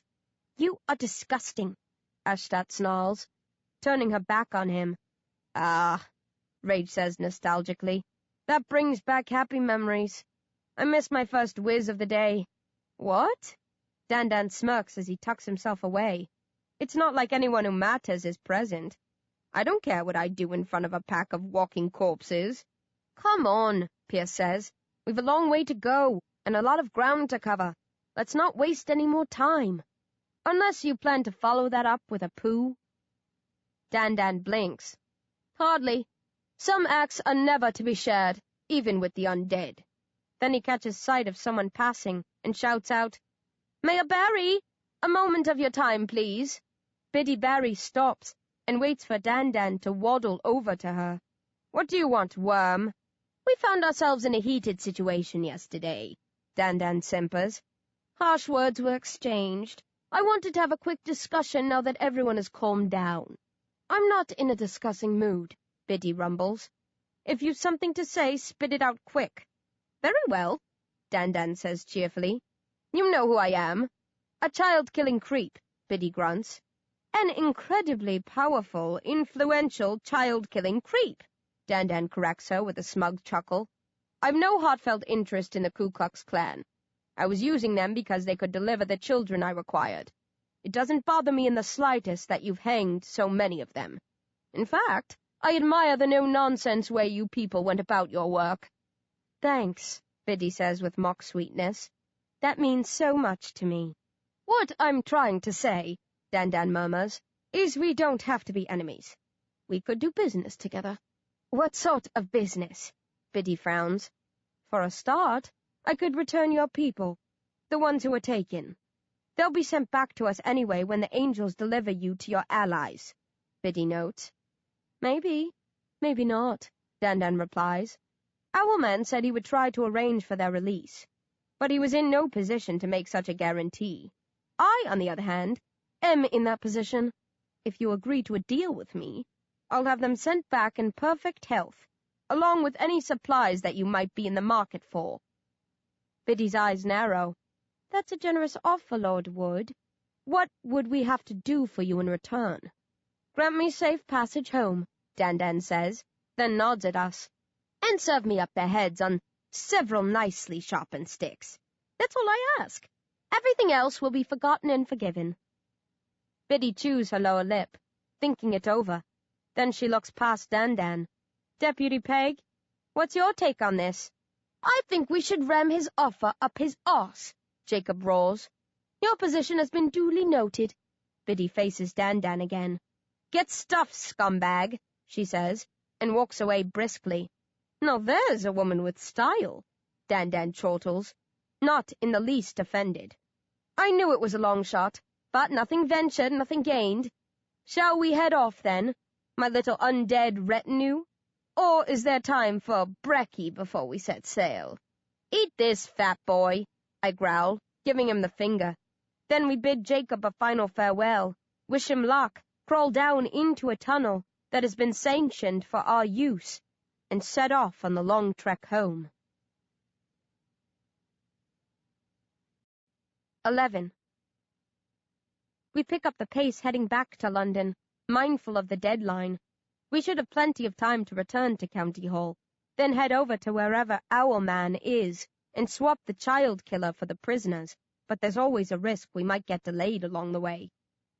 I expect the chubby lord to struggle to keep up with us, but to my surprise, he's very sprightly, marching along, whistling softly and trying to make small talk. Keep it quiet, fatso, I growl at him at one point. You'll draw zombies down on us. I trust you to defend me if that happens, Dan smiles, then carries on whistling, the same as before. He clearly thinks he has a charmed life. The sickening thing is that the creep does seem to have been blessed with good luck. We're targeted by a trickle of zombies over the course of the day, but we never come under serious threat. They're always in small groups and easy to deal with. Dan even whips out his smartphone a few times to take pictures. He might not be able to get a signal these days, but the camera still functions. Smile for me, Bee, he sings, as I wrestle with a zombie twice my size. I almost set the zombie loose and sick it on the would-be sailor. Then I think of Vinyl and the other humans, and hold tight. Dan spends a lot of the time slyly trying to bribe us. He offers us riches and privileges, Luxury villas on zombie-free islands, all the fresh brains we could ask for. We ignore him, except for Rage, who pretends to be interested. At least I hope he's just pretending. We hit the suburbs of London late in the evening. If we were by ourselves, we'd push on, but the zombies will be emerging in their multitude soon. Suburbia is dangerous for one of the living at the best of times. The attacks have picked up sharply over the last hour, and it would be suicide to parade around with Dan once the sun has set. Pierce and Connell scout out a few houses until they find one that's free of zombies and relatively easy to defend. It also offers an escape option via the roof, though if we have to flee with Dan in the dark, when the streets are awash with zombies, escape will probably only offer him a temporary respite. Even lucky buggers like him have their limits. Dan knows this is serious. He quits whistling, settles down in a room with no windows, and munches quietly on an energy bar. He has a stash of them stored in various pockets. "Not so lively now, are you?" I murmur wickedly as he eats. Dan shrugs. "I'm not a fool," he whispers. "I know when to turn the volume down." Once the house has been secured, Rage sniffs and says, "I'm off." "Where are you going?" Shane asks. "To see a man about a horse." Rage deadpans. "This doesn't have anything to do with Dan's offers, does it?" I growl, worried that Rage might be heading out to bring back help for the child killer. "Give me some credit," Rage snaps. "I'm a cynical sod, and proud of it, but I'm not that cynical. Cut a deal with the murderous likes of Daniel Wood? Hardly." "So where are you going?" I press. "There's something I'm curious about. A little mystery I want to solve. I would have dealt with it before this if we hadn't been sent off on a mission. Now that I've got some free time on my hands, this seems as good an opportunity as any." "But we are still on the mission," Ashtat notes.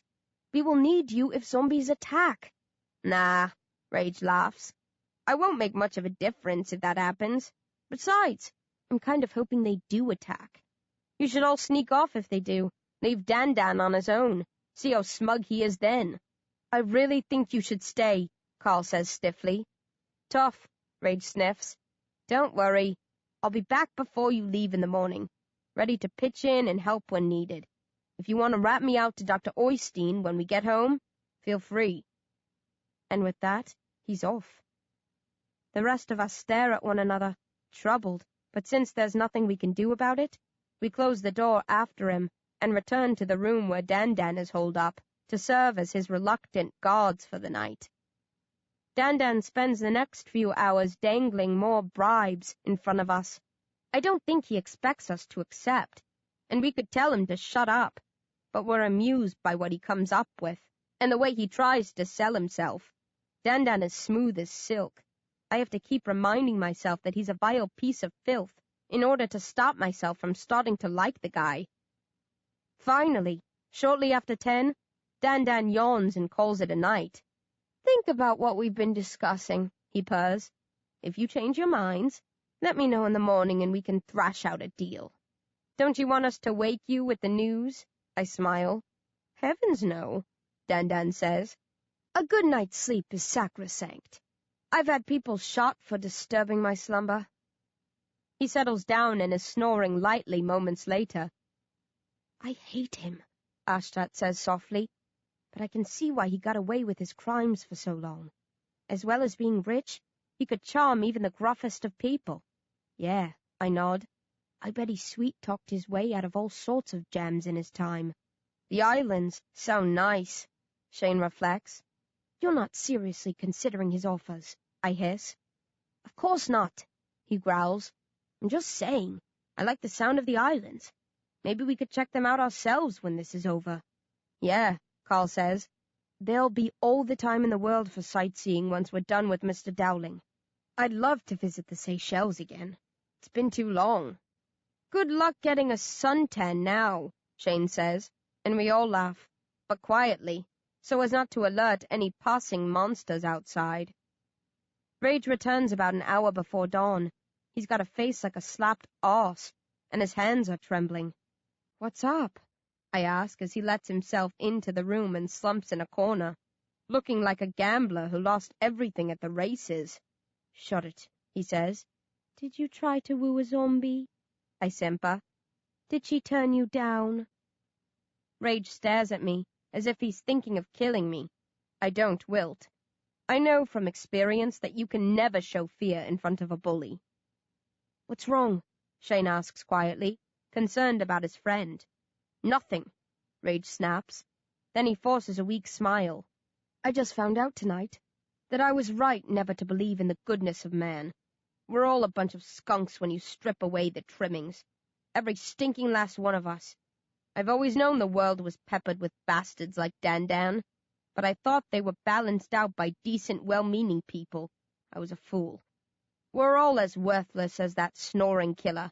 Every single one of us. You're in a cheerful mood, Carl snorts.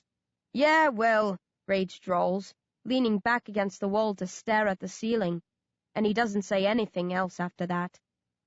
We rise an hour later, as the sun is starting to come up. Dan slips off to the bathroom to do his business. Time for number 2, he cheerfully informs us, and comes out with his nose pinched shut. Quick, he croaks. Let's get the hell out of here. If that stench doesn't attract the undead hordes, I don't know what will. We head off in high spirits, except for the glowering Rage, as if the slaughter we'd witnessed in New Kirkham was months ago instead of just hours behind us. It's nice to be closing in on home. We haven't been away very long, but it feels like weeks. I'm looking forward to catching up with the others, resting in my own bed, tucking into Kiara's cranial stew.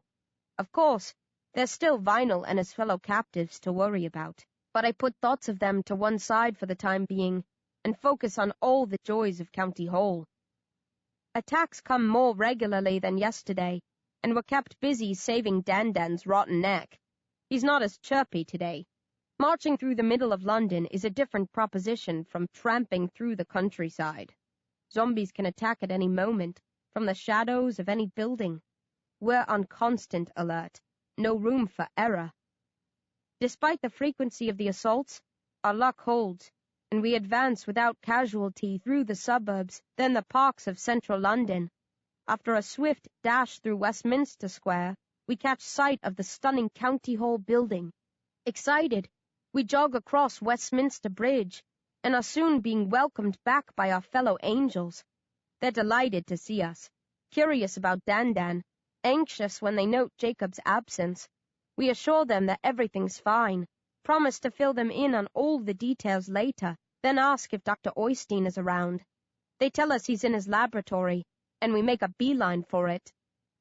The doc spots us through the glass of the lab door and hurries out into the courtyard to greet us. He's smiling warmly, arms spread wide. Then he spots Dan and draws to a halt. Nobody says anything for a moment, while we wait for Dr. Oystein to compose himself. "It is good to see you again, my angels," he murmurs, "but I must admit, I am surprised by the company you are keeping." "This is," I begin to tell him. "Lord Daniel Wood," Dr. Oystein cuts in. "I recognize him from pictures I've seen in the past, but even without them I would have known him from your accurate description after your stay on the Belfast. I see that his penchant for naval outfits remains." "You can't go wrong with a good sailor's costume," Dan smirks, then adds, "I know you too. I've heard many tales about the fabulous Dr. Oystein. Our owl-eyed friend is full of them." "You consult with him now?" Dr. Oystein asks coldly. "Oh, yes. We're the best of friends." The doc mulls that over, then looks around and frowns. "Jacob is not with you, is he?" "Don't worry. He's fine," I tell him. "He's become the deputy mayor of New Kirkham," Shane says, and the doc stares at us uncertainly. "Honestly, I'm not kidding." "It sounds as if you had a most unusual adventure," the doc mutters. "And it's not over yet," I growl. "The KKK took Vinyl and a load of other people prisoner. Our men wants us to swap Dan for them. That's why we haven't ripped his throat out. Yet," Shane adds for good measure. Dr. Oystein looks astonished. "This is grave, unsettling news. You must tell me the full story. Zhang will need to hear it too. Give me a few minutes to finish up." I will meet all of you in Zhang's rooms presently." As we turn to leave, the doctor calls to Dan. "Lord Wood, I welcome you to County Hall, and offer you protection during your stay with us." "Very kind of you," Dan says, taken aback. "But if you even look sideways at any of my young angels," the doc says softly but firmly, "I will tear your flesh from your bones in as slow and excruciating a manner as possible, and bear in mind that I have had decades to consider such procedures." As Dan's cheeks redden in a rare moment of unconcealed terror, Dr. Oystein says, "Get this piece of rotting flotsam out of my sight," then heads back into his lab to tidy up and cool down. I've never seen the doc this worked up before. I have to say, it is a delicious surprise. If I could bottle Dan's expression, I'd take pleasure from it every single day for the rest of my life. Take that, you putrid child-killing scum. 12. We find Master Zhang training a group of angels. We interrupt and tell him that Dr. Oystein is coming. He dismisses his students and asks us to sit. While we're waiting, he fetches a kettle, teapots, and cups, then starts to brew tea. He loved flavored tea when he was alive, and even though we can't taste much now, he likes to indulge his old habit. Zhang hands a cup to each of us, inviting us to test his concoction.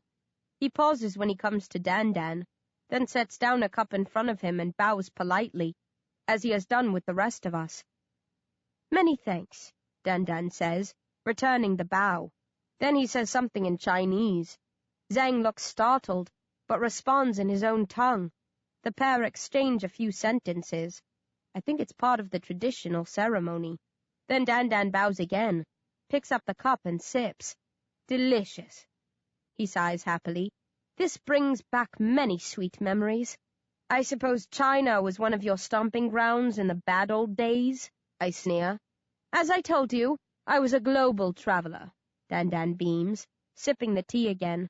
"But I must admit, I spent more time in the Far East than elsewhere. I found their lack of hypocrisy refreshing." "You're saying we're hypocrites because we despise you?" Carl snorts. "No," Dan says. "You upstanding young ladies and gentlemen have ignored my bribes and promises of rewards if you set me free. I respect you for that. I can understand your reasons for not wanting to do business with a rogue like me. There were many people who shared your view and had nothing to do with me in the past. I never had a problem with that. If you'll pardon the pun, I know I'm not everyone's cup of tea. But there were others who were willing to overlook what I got up to in my spare time. You'd be shocked by the number of politicians, police officers, judges, lawyers, and journalists who were happy to take my money and look the other way when I was plucking my darlings from the streets and slitting their tender throats. Now, if they'd left it at that, I wouldn't have had a bad word said about them. But many were two-faced. They gladly accepted my bribes, but spoke ill of me behind my back and in public, as if they were better than me. That wasn't the case with my Far Eastern contacts. If they chose to deal with me, they accepted that they were as culpable as I was. If you do business with a depraved beast, as many regard me, although of course I don't share their warped view, you'll automatically lower yourself to that level. My Eastern friends didn't have the airs and graces of their Western counterparts. I tell you, children, I'm guilty of many sins, but I think hypocrisy is the worst of all. And of that, I am innocent." We start to argue with him, but before we get very far, Dr. Oystein appears and silence falls. He accepts a cup of tea from Master Zhang, but doesn't drink any of it. He's staring at Dan, looking angrier, but at the same time more troubled than I've ever seen him. "Tell me what happened," he finally says, and we fill him in on all the twists of our mission, connecting with Vinyl and the survivors in Hammersmith, making it to New Kirkham, spotting Owlman and the Ku Klux Klan on our way back. We tell him how we returned to the town and fought. I describe my pursuit of the trucks and my run-in with Owlman. I expect him to comment on that, but he says nothing. We finish with Jacob staying on at Biddy Barry's invitation to serve as her deputy. Extraordinary, Dr. Oystein murmurs, his first words since he asked for our story. Jacob will be a fine ambassador. This could be the beginning of a vital new phase for us. This is what I said, Ashtat beams. But, as for everything else, Dr. Oystein's face clouds over again. He shares a questioning glance with Master Zhang. Our mentor hesitates, then nods. Come with me, please, Lord Wood, Zhang says, getting to his feet. Where are you taking me? Dandan asks as he rises, looking ever so slightly worried. A room where you can rest and dine, Zhang says. Our chef, Kiara, will take your order and serve you as best she can. What about exchanging me for the girl's friend and the other prisoners? Dandan asks Dr. Oystein. You're not going to renege on our deal, are you? I agreed to no deal with you, Dr. Oystein says quietly. Dandan stiffens. My allies will kill the lot of them most brutally if you don't take me back. I am aware of that, Dr. Oystein replies.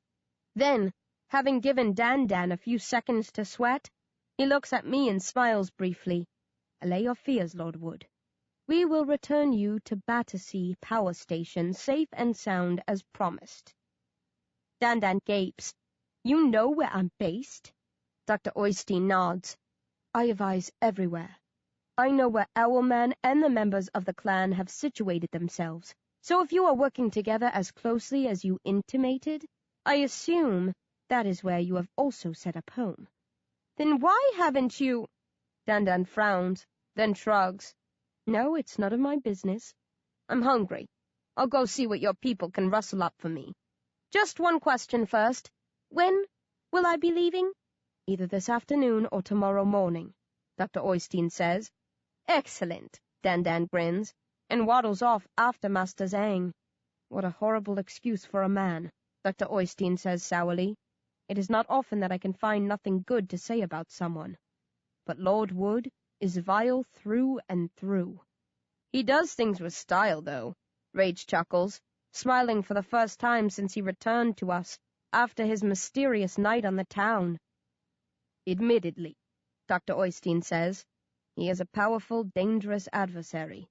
Many did not take him seriously in the past because of his buffoonish appearance. All of those walked away the worse for their encounters. I will not underestimate him. The doc falls silent. We wait for him to speak, but although my patience has improved vastly since I started training here, I can't contain myself indefinitely, and I'm the one who finally breaks the thoughtful peace. You knew about the Ku Klux Klan? Yes, Dr. Oystein says. Why didn't you tell us? He sighs. I was hoping the army would deal with them. As worrying as they are, Mr. Dowling must be our priority. And I was afraid that some of you might get distracted if you knew about those marauding monsters. I did not consider them our problem. Well, they're our problem now, I snort. We have to free the prisoners, make Owlman release them as he promised, in return for Dandan. Dr. Oystein frowns. But you said he only guaranteed your friend's release. Yeah, but he said he'd do his best to have the others freed too. And you think that he will honor his pledge? Dr. Oystein asks. Yes, I say confidently. I didn't when we were discussing it, and only went along with him because I had no choice. But I've been thinking about it since then, and I've realized he didn't have to strike the deal in the first place. So I'm more optimistic that he'll do what he said he would. And it's a deal he made because he wanted to make it, not because we were forcing his hand. Dr. Oystein looks confused. What do you mean? Owlman didn't work his voodoo on Rage. I turned to face the bewildered Hulk. You didn't feel anything strange when you were holding Dandan, did you? Like you should release him and step away? No, Rage squints. Why should I? When I tried to attack Owlman's dog in New Kirkham, he took control of my body. I describe what happened, how I lost the ability to move, how he turned me into a puppet, manipulating me with his words alone. If he could do that to me, he can probably do it to other revitalizers, I conclude. So why didn't he do it to Rage and simply take Dandan there and then? Maybe I'm stronger-willed than you, Rage smirks. I doubt it, I sniff. He can control revivids the same way the mutants can. and I think he must be able to do that with revitalizers, too. No, Dr. Oystein says. Revivids obey orders instinctively. They are placid among themselves. They never fight with one another, and they will follow the leadership of any undead creature who directs them. We could train ourselves to command them in that fashion, except I think it would be an abuse of our power. This is different. It must be something he set up in the past. You told me that you had crossed paths with Owlman before the zombie rising, that he knew some of your most intimate secrets. Yeah, I mutter, remembering the day he visited my flat, how my dad was afraid of him, how he knew about my nightmares. I still do not know why he is interested in you, Dr. Oystein says, but he was obviously keeping an eye on you before you returned. He must have hypnotized you at some point. Seriously? I gape. It is not as difficult as it sounds. He could have done it through third parties. Your teachers, for instance, instructed them to use key words or phrases in a deliberate way at specific times so that you would respond to certain commands later. I don't think any of my teachers were that bright, I say dubiously. Then it might have been a doctor, a nurse, anyone. It is a worrying Achilles heel, but it is a personal defect. He was not able to pull that trick on Rage because he had not established control over him prior to their meeting. Whatever, I shrug. I still think he'll let the others go in exchange for Dan. I don't know what sort of a thing they have going, but he nearly shot a brick when Dan threatened to withdraw his support. What if he refuses to sanction the swap? Carl asks. Then we use force, I growl. We hit them hard. Free the prisoners. Give those hooded horrors hell. Amen to that, Carl cries sarcastically. You don't want to do anything about it, I shout at him. Of course I do, he says. I just don't think it's as easy as you're making out. We don't know how many of them there are, or what sort of weaponry they might be packing. We can't just storm in, knock them about, and trot back home victoriously. You did it when you rescued me from the HMS Belfast, I remind him. That was different. Barnes gave us the inside scoop, told us how many guards were on board, helped us distract them. We knew what we were getting into. This time, we don't. But we know they're in Battersea Power Station, Shane says. That's a massive place. They can't have covered every angle, no matter how careful they've been. If they won't release all the prisoners, we can scout it out, find a weak spot, then hit them when they least expect it. No, Dr. Oystein says before I can respond. He pauses. Master Zhang is returning. The doc waits until he's comfortably seated again, then continues. We cannot take any action against these people at the moment. Why not? I thunder. You raided the HMS Belfast to help me. Are you saying the people of New Kirkham aren't as important as I was? This is more complicated, he sighs. We are now dealing with an element that we must be wary of. We cannot wade in as we could anywhere else. Why the hell not? I shout, losing my temper. Dr. Oystein runs a hand through his thin, brown, graying hair. To answer that question, he says glumly, I will have to share secrets with you, which I have so far withheld from my angels. He checks with Master Zhang again. Our mentor gives no indication of what he might be thinking, then makes up his mind. Yes, it is time. Time for what? I groan, hating the intrigue. But the doc stuns me into silence with his next softly delivered line. It is time, he whispers, to tell you about Owlman and the terrible link that we share. 13. His real name, if it matters, is Tom White, Dr. Oystein says. For some reason, he never liked that. He felt it was too ordinary. He used to make up exotic-sounding names for himself. His favorite was Zachary. He calls his dog Zacharias, which is similar, I note. He has a dog, Dr. Oystein asks, and I tell him about the mutant sheepdog. How strange. He experimented on animals in the past, but I thought he had moved on from that. Perhaps he simply felt the need for a pet. God knows he is a lonely soul. Anyway, Tom White was recommended to me by a contact in Cambridge. I was told he was an extraordinary young scientist with similar interests to my own. An interview was arranged. Apart from the oddity of him insisting I refer to him as Zachary, we got along splendidly. He was bright, warm, amusing. He was clearly a genius, so I would have invited him to join my team regardless of his personality. But I also felt that we could become friends. They became very close friends in the end. Dr. Oystein describes their work together, the tests they conducted, the breakthroughs they made in their quest to counteract the Zom-B gene. Zachary became Dr. Oystein's most trusted and valuable assistant. He helped the doctor develop the vaccine that allowed me and the other angels to revitalize. I had been working on it for a long time, without making much progress, Dr. Oystein says. With Zachary's help, I made huge strides within a few years. Zachary was never happy with the finished, unstable vaccine. He kept trying to refine it, to rid it of its destructive elements, so that it could be given to every living human. Of course, I was disturbed by its instability as well, Dr. Oystein says, but I was more of a realist than Zachary. He pauses. Or perhaps I was simply more inhuman. Zachary wanted to wait until they had perfected the vaccine before they tested it on living subjects. Dr. Oystein ignored his assistant's wishes and pushed ahead with the program. He had no idea when the zombie virus would break out and sweep the globe.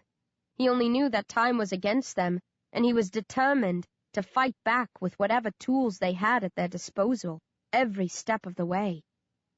The pair of friends argued fiercely about it. Dr. Oystein knew that thousands of lives would be wasted, and to him that was an acceptable loss. He would grieve for every person that was sacrificed, but he was prepared to accept the grief and the guilt.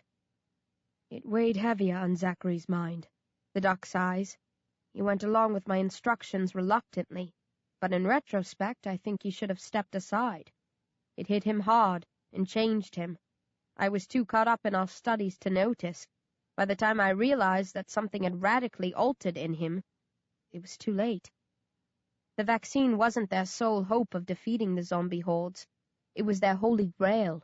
If they had been able to fine-tune it, they could have vaccinated the entire population and stopped the zombie apocalypse before it could start, but not their only weapon. So, while they pressed on with refining the vaccine, they also focused on how they would cope if the era of the living dead came to pass. They worked hard on a virus that would attack the brains of the undead, one that could spread as swiftly as the zombie gene would, a virus designed to drop every reanimated corpse in its tracks.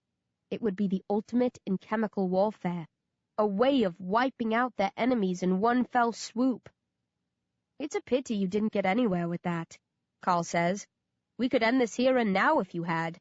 It would kill us too, Shane notes. Carl shrugs. We've all got to go sometime. Dr. Oystein says nothing. He shares another troubled look with Master Zhang, who nods slightly and says, They succeeded. The virus exists. There's a shocked silence. We stare at Master Zhang, then at Dr. Oystein. I do not understand, Ashtat frowns. You're saying you have a virus that can kill every zombie? I bark. Yes, Dr. Oystein says. I call it Clemens 13, after the woman my brother was married to, and her year of birth. He smiles. Strange that I cannot remember my own birthday, but I have never forgotten hers or my wife's. Clemens 13 is a dark red liquid. It is so potent that one vial is all we would need to release. Within a couple of weeks, it would have cloned itself endlessly and spread to every last corner of the world, penetrating even the most otherwise impenetrable of bunkers. The war would be over. The living would be victorious. Every zombie would be dead. Then what the hell are we doing sitting here talking about it? I roar, leaping to my feet. Get me the damn vial. I'll smash it open and end this thing today. We cannot do that, Dr. Oystein whispers. Why? I shout. Because we die too? I don't care. If it means saving what's left of mankind, I'll take the fall. Let them stick up a statue in our honor. Or forget about us entirely. What does it matter? Whoa, Shane says. Let's not be hasty here. Can it, you coward, I snap, then hold out my hand to Dr. Oystein, clicking my fingers as if summoning a dog. Show respect, or I will admonish you, Zhang growls. You can shut up, too, I retort. I can't believe the pair of you have let us go through all this. Let the survivors suffer for all these months, when you can stop the madness by breaking open one little vial. You do us proud, B. Dr. Oystein smiles. I am delighted that you are willing to sacrifice yourself for the lives of others. I wouldn't have been a year or two ago, I huff. But life hasn't been a barrel of laughs since I revitalized. I frown and slowly sit down again. But you told us you didn't care about yourself either. You said you'd happily pass the reins of power back to the living if you got the better of Mr. Dowling. That it would be a relief to roll over and die for real. Yes, Dr. Oystein looks down at his hands, and his voice drops. To be honest, I long for the end. To pass from this realm, to know the blessedness of eternal sleep, to be embraced by our Maker. It is what I yearn for, more than anything else. Then what's stopping you from unleashing Clemens 13? I ask quietly, but part of me has already figured out the answer. There is another virus, the doc croaks. It can wipe out the living as swiftly as Clemens 13 can destroy the undead, but the keeper of that vial is neither human nor zombie. My nemesis, our most feared foe, Mr. Dowling, has it. 14. There's a long, horrified silence. Then Dr. Oystein continues. I do not claim to understand the state of Zachary's mind. I got to know him well before our paths diverged, and I have studied him at length from afar since, but I cannot say with certainty what he wants from this life or why he acts as he does. I have only my theories. In his last few years as the doctor's assistant, Zachary mentioned Dr. Oystein's longevity a couple of times. He spoke of all the good that he could do with those centuries at his disposal, the different fields he could branch out into. He said it was a shame that Dr. Oystein would be killed by the virus if they were successful in cultivating it. He suggested they work on a form of the virus that might spare revitalizids while annihilating revivids. Dr. Oystein had no interest in surviving the zombie apocalypse. In his view, the world could only be truly safe if it was rid of every last member of the undead. Zachary nodded solemnly when that was put to him, admitted the doc was right, and seemed to leave the matter there. Science always demands a price, Dr. Oystein says, wearily massaging his forehead. Before we could develop a virus that might work on the undead, we had to find one that would work on the living. It was the only way we could move forward. The doc immersed himself in his research, developing deadly viruses in controlled environments, experimenting on live subjects supplied to him by the armies and political parties that he was in league with. We struck a Faustian pact, he mutters. I needed the human guinea pigs and technical resources which they could supply.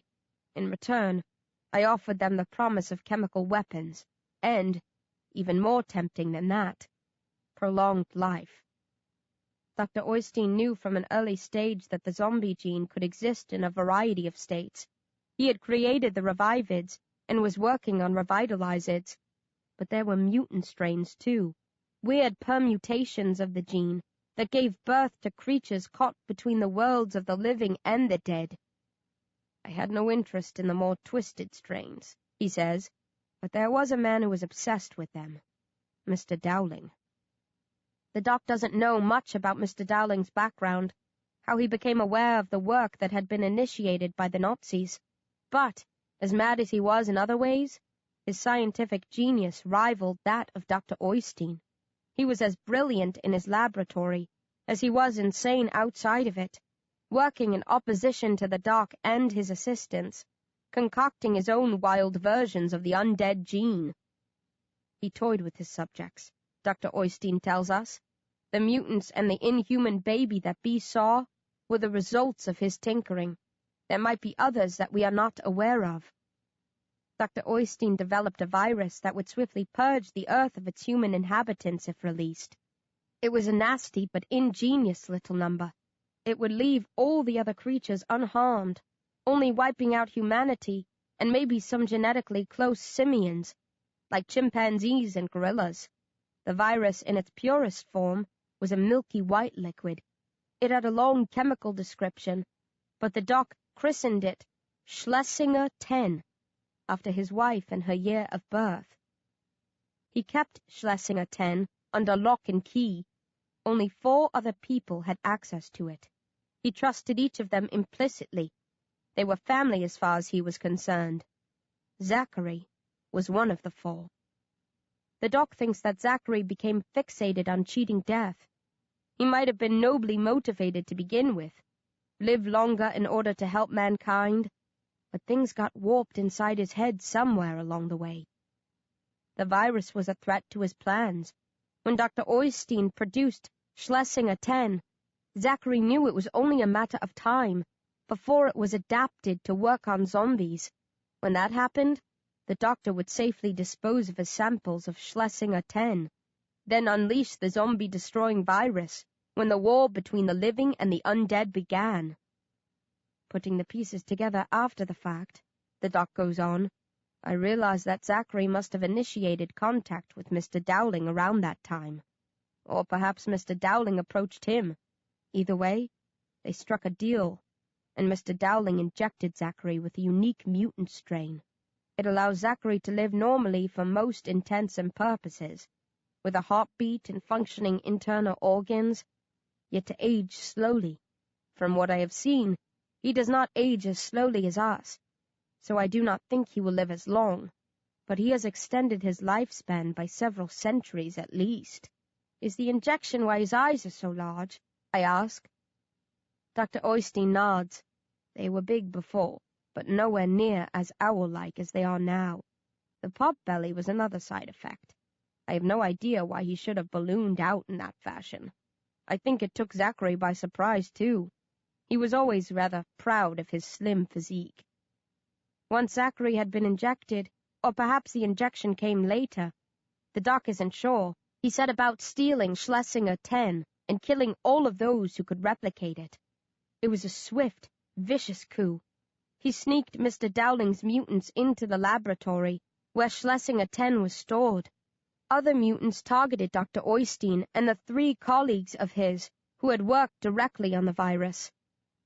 The mutants killed my assistants, the doc moans, the horror of the loss still reflected in his expression all these years later. I should have been executed too.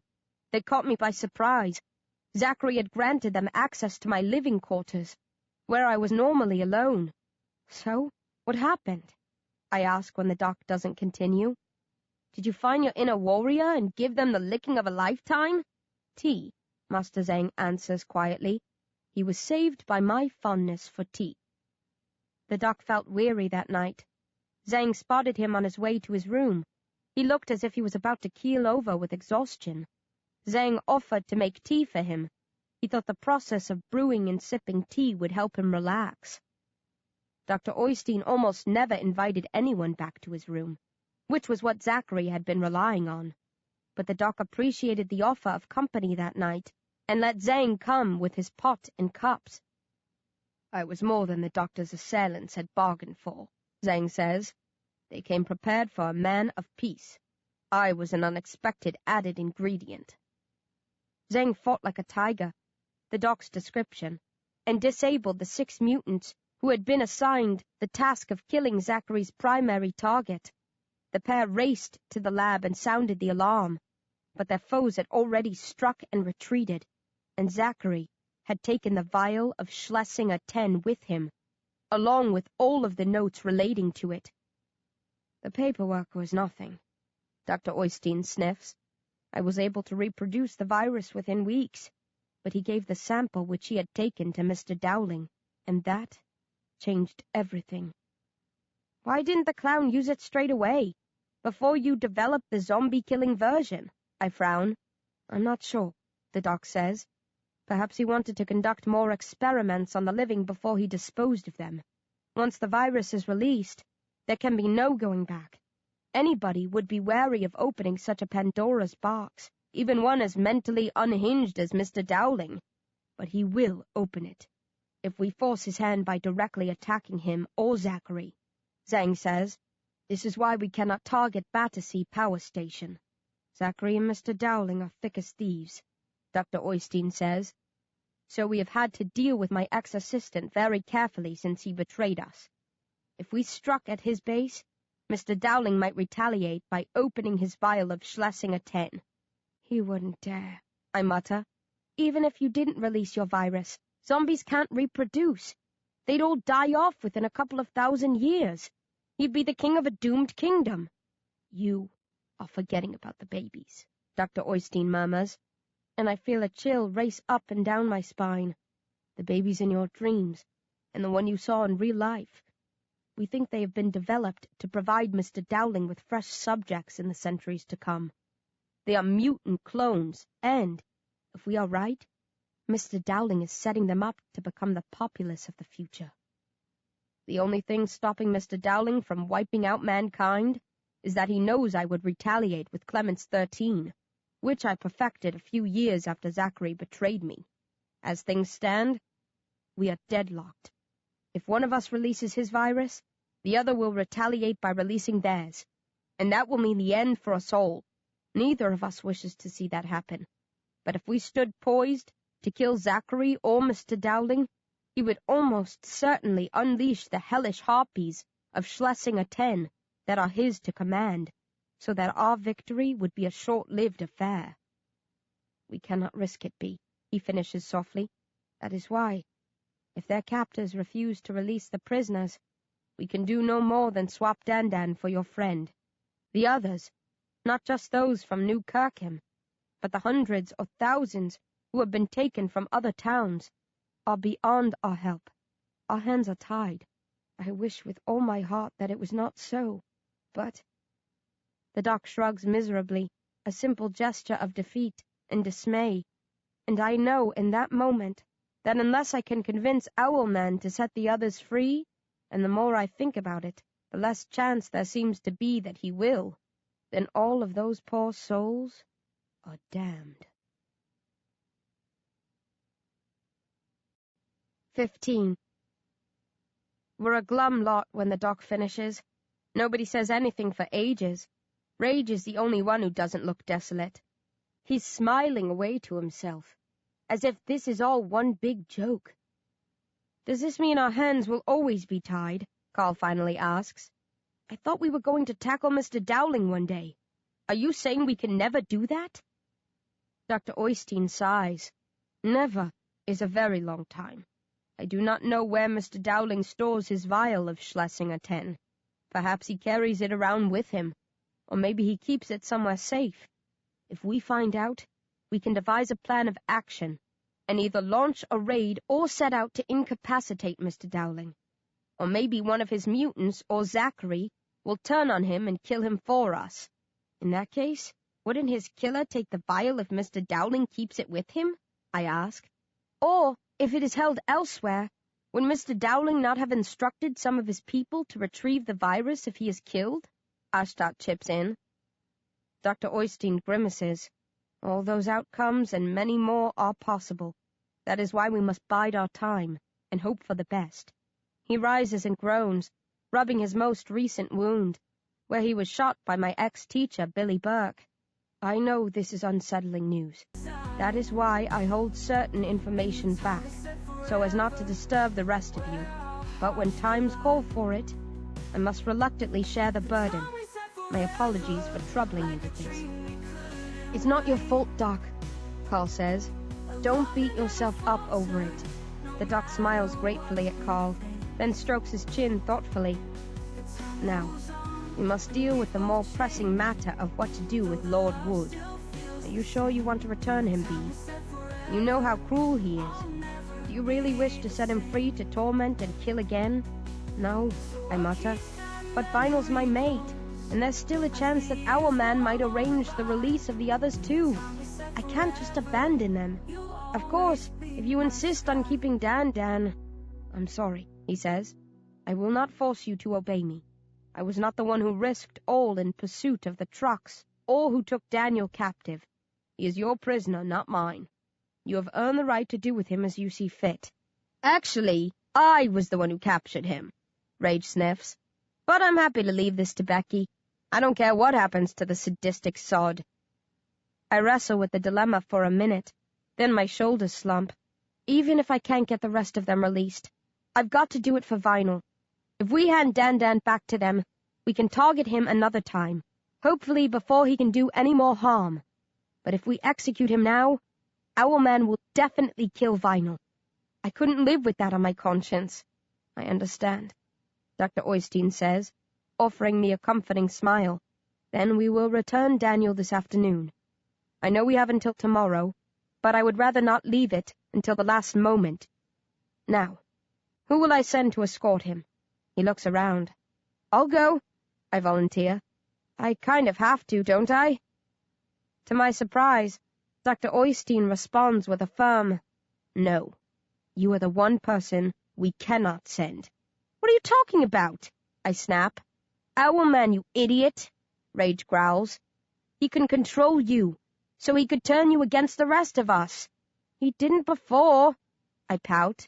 Because I had Dan in my grip, Rage reminds me. He couldn't turn you on me because Dan might have been nicked by one of us. I don't know, I mumble. He never worked that trick on me any of the other times we've met. It was only when I pointed the gun at his dog. Even so, Dr. Oystein says, we cannot risk it. You must stay with us. We will all be safer that way. He studies his angels again. Rage? Rage looks uncertain for a second. A worried look crosses his face. He starts to say something. Then he changes his mind and grins. Count me in, Doc. I was the one who hooked the slimy fish, so I guess it's only fitting that I take him the rest of the way. And Dr. Oystein's gaze settles on Pierce and Connell, but then he notices Pierce's missing fingers. You are injured. It's nothing major, Pierce says, although I can tell by his wince that the pain is greater than he's admitting. You need to spend some time in a groove tube, the doc says. Maybe later. Not now. I'm good to go if you want me. Are you sure? Dr. Oystein presses. Pierce nods. I won't let you down. Dr. Oystein hesitates. He stares again at the other angels. Then he nods. Very well. I had another assignment in mind for the pair of you, but I suppose you can deal with it once you have delivered your package. Go see Kiara. Eat heartily. Then have Zhang examine your wound. To be sure, it is not more serious than you think. After that, come to me in my laboratory. Rage, will you accompany me now? We can discuss the best way to handle the swap, to ensure you cannot be double-crossed. Zachary is usually trustworthy in situations like this, but it pays to be cautious. No probs, Doc, Rage says. I believe in covering all angles. The rest of you can return to your room and rest, Dr. Oystein says. You have done well, and I am proud of you. As the others are filing out, Dr. Oystein calls me back. He clasps my arms and stares into my eyes. I know this has not been an easy decision, but you have made it, and you must live with it. Do not be harsh on yourself. As you noted, we will hopefully get another chance to bring Lord Wood to justice later. I nod glumly, then look questioningly at the ancient scientist. Am I doing the right thing? Should I have sacrificed Vinyl for the greater good? The doc cocks his head. There is no sure answer to that. In your position, I would not have let Daniel leave, even if the other prisoners were a confirmed part of the equation. More lives will be lost once we return him. But as I said earlier, sacrifices are inevitable in this ghastly, grisly war. We cannot save everyone, so we are forced to choose who to spare and who to let perish. I deliberately vaccinated hundreds of thousands of children, aware that the vast majority would die horribly in order to produce a team of angels. I cannot provide you with a moral compass, he says hollowly, because I lost my own many decades ago. We do what we think is right. After that, we can only pray that we choose the correct path, and hope our Maker will forgive us if we err. If it is any consolation, he adds in a whisper, I have done far worse than you ever will. Then he squeezes my shoulders. the only comfort he can offer, and leaves me to brood over whether or not a damned wretch like me has the right to bother the Almighty with her prayers. 16. In the end, I don't pray, but I do a hell of a lot of brooding. At first, I wander the corridors of County Hall, trying to get my head straight, to reassure myself that I'm making the right choice, but I keep bumping into angels who want to know how our mission went. The distractions annoy me. There are loads of places in County Hall where I could go to get away from everyone, but for some reason, I'm drawn to one in particular.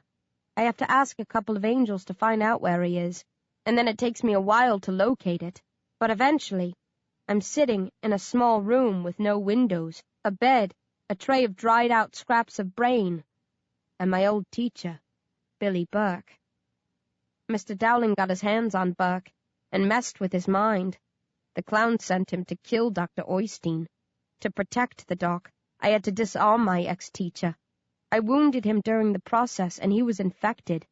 Chalk up another 1 for Team Zom-B. Burke asked to be vaccinated when he was human. Very few adults respond to the vaccination, but he liked to think there would be some sliver of hope. He could be restored if he was turned. I wanted to kill him when he became a zombie. I hate the thought of him shuffling around in this drooling state, but felt I owed him the chance that he'd requested. So we kept him alive and imprisoned him, so that he wouldn't run after Kiara or Riley, or any of the other humans who occasionally stay with us. Buck doesn't recognize me when I unlock the door and slip into his cell. He must have fed recently, because he's smiling softly, standing by the bed, rubbing his stomach. He barely even zones in long enough to check that I'm not a member of the living. Then his gaze goes distant again. The bedsheets are ruffled, but I doubt he lies down too often. Zombies have to shelter from the sun every day, but usually they squat or lean against a wall when they're at rest. Some lie down out of dimly remembered habit, but most have forgotten that beds are for relaxing. I wouldn't have bothered putting one in the cell, but Dr. Oystein likes to treat everyone with dignity. I bet neither of us thought it would end like this back when we were teacher and student, I murmur, staring sadly at the blank-faced, empty vessel of a man.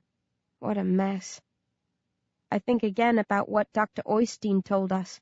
As if Mr. Dowling, mutants and zombies weren't enough. Now we've got to add Schlesinger 10 to our list of obstacles to overcome. And maybe there are even grimmer secrets that the doc hasn't told us about yet. I can appreciate that he wants to break the bad news to us gradually, but I'd rather have it all out in the open. I don't think anything is scarier than the threats you aren't aware of. I wish I could discuss this with you, I tell the disinterested zombie. You were always straight up with me. You helped me see things clearly when I wasn't sure of them myself. I frown and think back to some of our conversations. Buck warned me not to follow my racist, bullying dad's example, not to let my angry father do as he liked, without challenging him. In class, he would encourage us to listen to ourselves before anyone else, not to automatically trust politicians, teachers, or our parents. If we saw an injustice, we should act on it, regardless of what anyone else told us. You wouldn't have let Dan go, I mutter, but I can't believe you'd have given up on Vinyl and the rest of the prisoners either. Is there something else I can offer Owlman? Maybe trade myself for them? Owlman is interested in me for some dark, twisted reason, but he was prepared to let Dan kill me in order to keep the powerful child catcher on his side. I can't see why he would have changed his mind about that overnight. Dan seems to be more valuable to him than I am. Offer him Dr. Oystein's head on a plate? I dismiss the idea before it fully forms. I'm sure Owlman would jump at that, but I wouldn't give up the doc for anything. No matter what way I look at it, I can't see an alternative. So I come at the problem from a different angle. Is there a way to make the swap and then kill Dan? My eyes narrow. I'm not sure how they'll arrange the trade. That's what Dr. Oystein is discussing with Rage. But I'm guessing they'll have to do it in a way that guarantees the safety of both Vinyl and the others if they can persuade Owlman to add them to the deal, and Dan. In movies, where spies are swapped, they're sometimes released to walk past one another, with snipers on both sides keeping the pair in sight the whole way. If one of them is harmed, the others can retaliate instantly. That won't work in this case, since only Dan's mob will have guns. Maybe one of the angels will advance with Dan, finger to his throat, acting as a virtual rifle. It would be risky. I can't see why they'd let the revitalized walk away once he releases Dan. They could simply shoot him. Maybe have someone else return with the angel, someone valuable to them. Just not as valuable as Dan, for that person to be released once the angel's in the clear. Whatever way they go about it, I definitely think an angel will have to stick by Dan's side until the swap has been completed.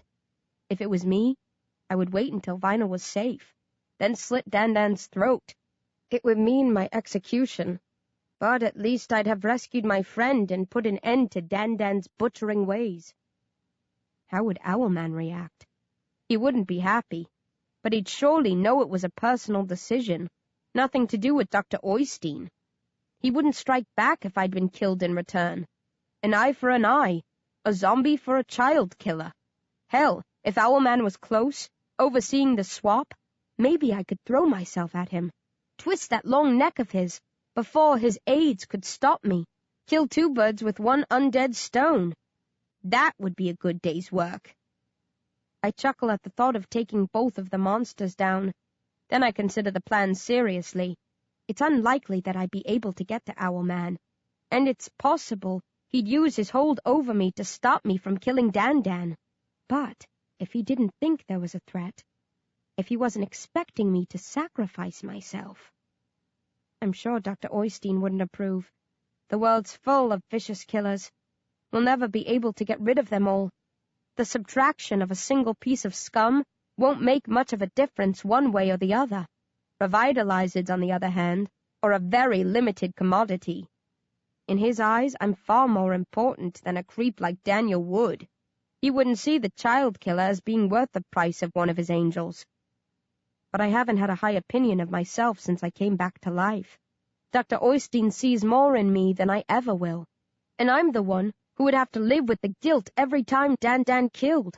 Every life he claimed would be traceable back to my decision to set him free. Dr. Oystein can cope with that sort of burden. I can't. He's going to be mad at me, I tell Mr. Burke. He might not understand why I did it, but you would have. You might have tried to talk me out of it. Maybe you'd have found a way of making things even out. But with no better plan on the table, and the choice a simple one between letting Dan carry on killing or putting a stop to his wicked ways. You always told us to listen to our hearts, and mine is telling me to ignore the dark, take matters into my own hands, and end this today. Well, I don't have an actual heart, but you know what I mean, don't you? The zombie doesn't respond, but I pretend that Billy Burke has given me the thumbs up. Thanks, boss. I grin as I let myself out. That's what I needed to hear. And that marks the end of B. Smith towing the party line. I'm back to going it alone, trusting my instincts, dealing with the world in my own crude fashion. It's probably not the wisest move I've ever made, and it will almost certainly be my last. But you know what? I don't care, because at least I'm taking my destiny in my hands and deciding my future. Besides, if this is such a wrong move, why do I feel so damned good about it? Watch out, Dan. Here I come.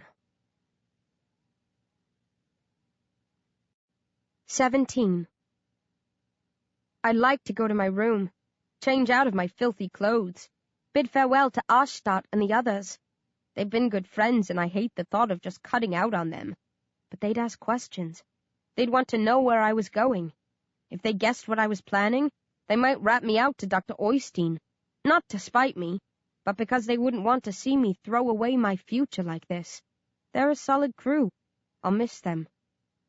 I have my wide-brimmed hat and a replacement pair of prescription sunglasses for those I lost in New Kirkham, and, although my clothes are on the tattered side, they'll protect me from the sun. A quick visit to the kitchen where Kiara stores the brains, a munch to ensure I'm at my physical peak.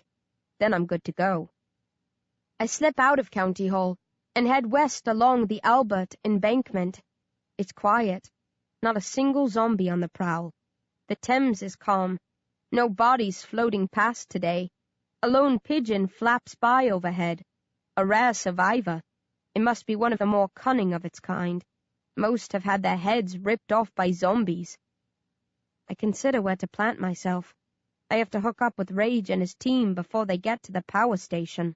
I don't dare do it too close to Battersea, as I'm sure the others will argue with me, and it's best not to have a shouting match in front of a load of gun-toting clanners. But equally, I don't want to give Rage too much time to think about it. His first reaction will be to turn back and report me to the dock. He'll be less likely to do that if he has to make a trek. Battersea Power Station isn't that far from County Hall, an easy 3/4 of an hour hike. I'm surprised none of us swung by before and noticed all the hooded figures that had made themselves at home. Although now that I consider it, our official scouting orders always directed us away from that area. Dr. Oystein and Master Zhang weren't obvious about it. They just never sent us anywhere close. I'm sure some of the angels have passed by regardless and clocked the activity within, but they would have told the doc or Zhang, who probably asked them to keep it quiet, so as not to disturb the rest of us. In fairness to the cautious pair, I wouldn't have felt so at ease all these months knowing that our enemies were camped nearby. I decide to wait by the gleaming glass buildings of Vauxhall, more than halfway along a road called 9 Elms Lane. I choose an open area and settle down. I have to endure a longer wait than anticipated. An hour passes slowly. Another. Still no sign of them. The sun is starting to sink. I worry that they've decided to wait until morning, or, even worse, that they took a different route. I can't imagine why they would have. This is the most direct approach, but maybe Dr. Oystein told them to go a roundabout way. As I'm on the verge of deserting my post to check what's happening at the power station, I spot them, skulking towards me. I know it was them even if I wasn't expecting them. There's no mistaking Skinny Pierce in his beekeeper's hat, face hidden behind the mesh. And Connell and Rage have to be the biggest pair of teenage behemoths stalking the streets of London. Dan is between Pierce and Connell. Rage, just behind the trio. All of the angels are alert, checking the doorways and windows of every building, pausing any time a shadow flickers. Dan is silent. He doesn't look nervous, but definitely more somber than he was on our way back from New Kirkham. Connell spots me, while they're still a good distance away. He holds up a hand and they stop. I stand, take off my hat, and slowly wave it over my head. They can't see my face, but they can tell from my gesture that I'm no ordinary revivid. They have a quick confab. Then Connell comes trotting towards me. He stops when he realizes who it is. "What are you doing here?" he asks. "Working on my tan," I joke. "You're not supposed to be here. Dr. Oystein told you to stay in County Hall." "Looks like I disobeyed him," I sniff. "You gonna court-martial me?" Connell stares at me, bewildered. "Just call the others over. We can sort it out between us." Rage is furious when Connell fetches him. I've never seen him so angry, and he's someone who rarely passes for placid at the best of times. "I'm gonna kick your arse all the way back to County Hall," he snarls. "You'll have to," I tell him, "because I won't go quietly." "What the hell are you playing at? Weren't you listening to the doc? You're a threat. Owlman can turn you against us." "I don't think he will." "Think?" Rage explodes. "If you were capable of rational thought, you'd have stayed where you were told. Get out of here, Smith, before I go to town on you." "You and whose army?" I challenge him. "I'm serious," he says coldly, stepping forward, fingers clenching. "I'll beat you to within an inch of your worthless, irritating excuse for a life." "Bring it on, big boy," I retort without budging, never one to back down when put on the spot, even when faced with a foe who's packing way more muscle than me. Children, Dan murmurs behind us. "Stay out of this, fat man. I snap, giving Rage the evil eye while I wait for him to take a swing at me. Believe me, I would like nothing better than to watch the pair of you duke it out. Dan giggles. It would be a scintillating scrap, and I'm not at all sure who I'd bet on if I was to gamble, but you will draw unwanted attention. If you kick up a fuss, the undead will investigate. Not a problem for those of you who lack a heartbeat, but it would be a serious inconvenience for yours truly. We can deal with a few revivids, Rage snorts. Not if they come in their hundreds, Dan says. He's right, Pierce mutters. You can't do this here. It's too open. That's what she banked on, Connell says with disgust. I always was a clever girl, I snicker, then focus on Rage. I'm coming. No. I need to do this. Vinyl was my best friend, and I think we'll have a better chance of convincing Owlman to let the others go if I'm on the scene. I don't care. I won't go back. Then I'll tie you up and leave you here. Not without me making the mother of all rackets. You wouldn't, he says, but I can tell by his expression that he's not sure. My presence has thrown him. He wasn't expecting this. I won't interfere, I promise, lying through my teeth. But I can't sit by and do nothing. If something goes wrong, if they try to trick you, or if you're attacked on your way back, I'd spend the rest of my days wondering if I could have made a difference. B, Rage says softly, a rare use of my favored name. Don't put me in this position. Dr. Oystein tasked me with ensuring this goes smoothly. Let me do my job. You can wait here for us if you want. Help escort Vinyl back from this point. And I'll do everything I can to have the other humans released too. How does that sound? Like a fair compromise, I nod. Rage starts to smile. Then he catches my smirk and curses. You never were one for compromise, were you? He says gruffly. Not when I was alive. Definitely not since I died. You're going to regret it if you come, he warns me. Maybe. It won't be the first time I've ignored sound advice and gone on to rue the day. Rage hesitates, weighing up his options. We can return to County Hall, Connell suggests. Tell Dr. Oystein. Leave it to him to sort her out. Then you won't be able to bring Dan back today, I note. And I'll still be waiting in this spot tomorrow. Maybe we won't swap him at all, Pierce jeers. Vinyl's your best friend, not ours. If you're going to be a stubborn fool, maybe we'll just let them kill him and take care of Dan ourselves. Dan blanches. Easy, young fellow. Let's not do something hasty that we'll all regret later. Last chance, B, Rage says. Wise up and keep out of this. I shrug helplessly. I can't. Okay, he says. If you're that damn keen to tag along, on your own head be it. I'll lead. Fall in behind and cover the rest of us. You might as well make yourself useful. Anything you say, boss. Rage shoots me a dirty look and moves forward. I slip to the rear of the group, relieved and surprised that it wasn't more difficult than that. Pierce and Connell take up their position on either side of Dan. Rage looks back, makes sure we're all where we should be. Then he jerks his head, points a finger, and we advance.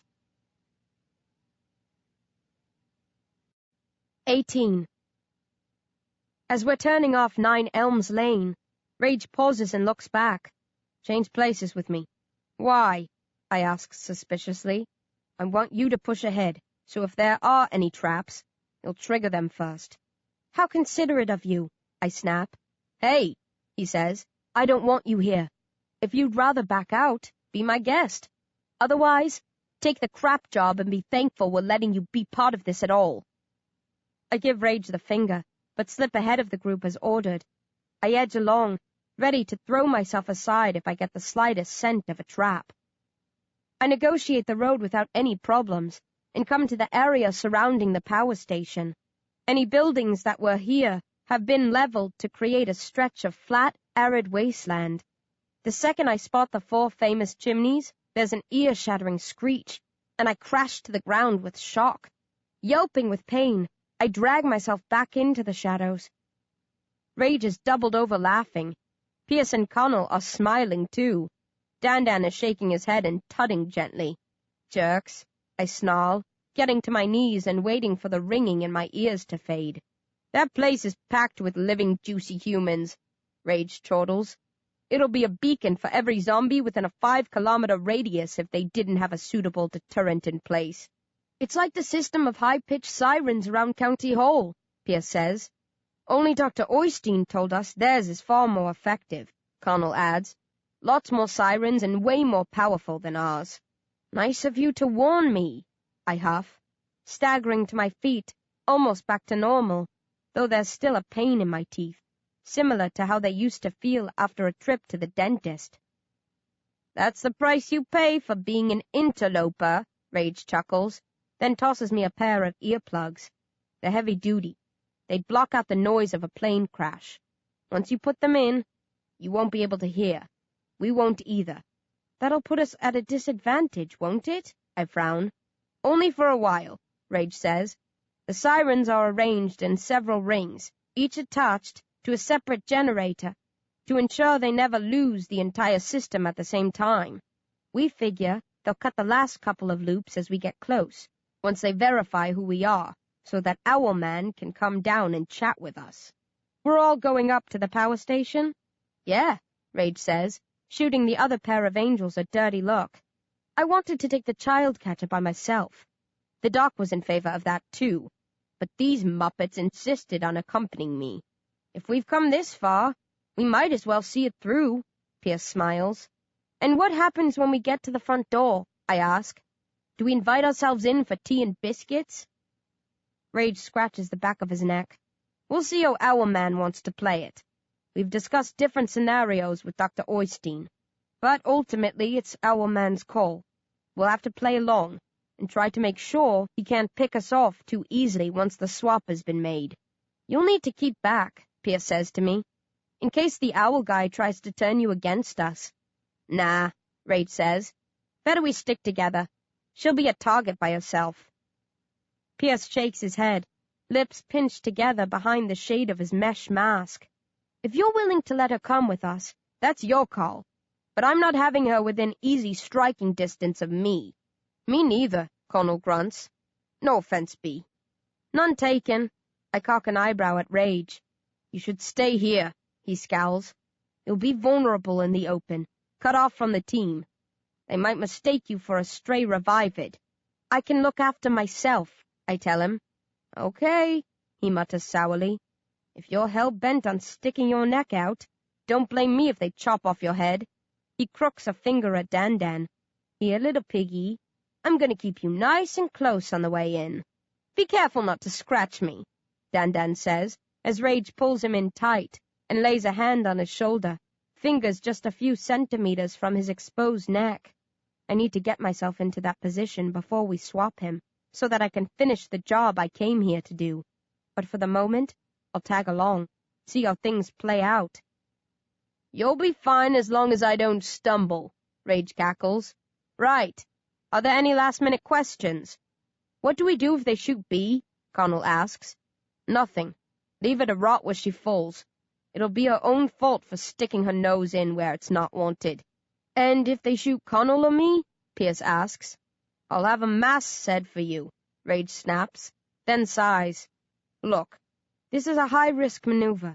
They can't shoot me for fear I'd infect Dan. The rest of you will be fair game. If you cross the wasteland with me, there's a better-than-average chance that you won't be coming back.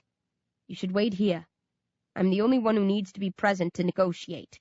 The rest of you will have nothing to do, at least until we find out how the swap is going to be handled. You're not leaving me behind, I bark. I'm coming no matter what. I wouldn't have it any other way, he rumbles. What about you guys? Do you want to wait for us here? Or are you as dumb as this stubborn bitch? Pierce and Connell share a worried look. Then Pierce rolls his eyes. If B's going along, we have to go too. Yeah, Connell agrees. We can't have a girl showing more balls than us. What a pair of modern-day knights, I laugh. Right, Rage says again, angry but resigned. If you're all determined to be a pack of martyrs, let's stick in the plugs. We'll take them out when we get to the wall. Until then, it's silent mode. I insert the earplugs. They're wax, and I carefully prod them about until they fill the space entirely, blocking out all sounds. It's not easy because of the bones sticking out of my fingers, but I manage, and the world becomes an eerie, hushed place. Seconds later, Rage looks round, and we all give him the thumbs up. His mouth opens and closes. He must be shouting to test the plugs, but nobody reacts except for Dan, who winces and covers his ears with his hands. Rage checks with us again, then nods, takes firm hold of his hostage, and moves forward into the open zone. The rest of us follow and take our first steps of the deadly march across no man's land, where we're easy prey for any snipers who might be keen to put a bullet or two through our undead brains. 19. I've seen the landmark brick building from a distance before, but never up close. It's massive, makes me feel like an ant. We approach from the east side. There's a smaller, newer building attached to it here, and several entrances. Most have been bricked up, but a couple are in working order, barred by sturdy steel gates. I can't see any signs of life. I suppose even with the zombie-repelling sirens, the residents prefer to keep a low profile, so as not to offer their brain-hungry enemies any incentive to gather and attack. A few corpses are scattered around the wasteland. All have been shot through the head, evidence that while we might not be able to see anyone inside the power station, they must be able to see us. I feel wretchedly exposed. I have to force myself to push on at the same slow pace as the others, several meters removed from them, all on my own, with no place to shelter if the snipers open fire. Even with the earplugs, there's an unpleasant hum from the sirens.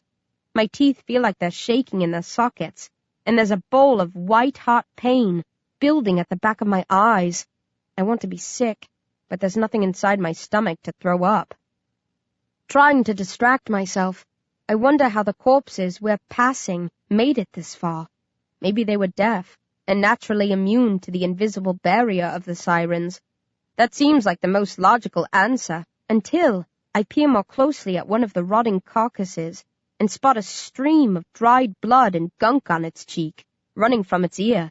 At first I'm confused. Then I realize that these zombies were so desperate that they must have pierced their own eardrums and deafened themselves in order to advance. I stare at the pitiful corpse and fight back an almost overwhelming wave of grief. I don't know why this should hit me so hard, but for a moment I can't move. I stand, swaying, obsessed by the stain on the corpse's cheek, thinking of all that we have lost and done to ourselves as a people. Then I force myself to look away and continue. There's no time for pity. I'll save it for later. Not that there's probably going to be a later for me. We're almost at the power station when the buzzing from the sirens dies away. We pause and look at one another. Rage starts to remove an earplug. He eases it halfway out, waits cautiously, then slides it free. He nods to show it's okay, and we all take them out. I keep mine in the palm of my hand in case they turn the sirens on again. That wasn't so bad, was it? Dan smiles. Speak for yourself, Connell mutters, rubbing his jaw. I feel like someone's been scraping blackboards next to my head for the last 24 hours. You guys did a good job with the sirens, Rage compliments the human. Only the best for Dan and his chums, Dan chuckles.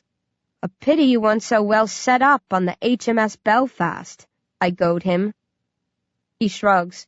We weren't expecting an attack from the river, but we've learned our lesson. The sirens circle the building here. I stare up at the towering brick wall of the power station. With my finger bones, I could scale it easily. We can dig into brick as if it was mud, but I'm sure I'd be shot before I got anywhere near the top. What now? I ask Rage. Let's wait for them to send a welcoming party. He doesn't look as edgy as the rest of us. He always was a cool customer. There's not much that shakes Rage. Nothing happens for a few minutes. I start to edge closer to the others, feeling isolated, but Pierce spots me and goes, "Nuh-uh." I scowl at him. What will you do to stop me? Yell out that you're a threat to Dan, he grins wickedly.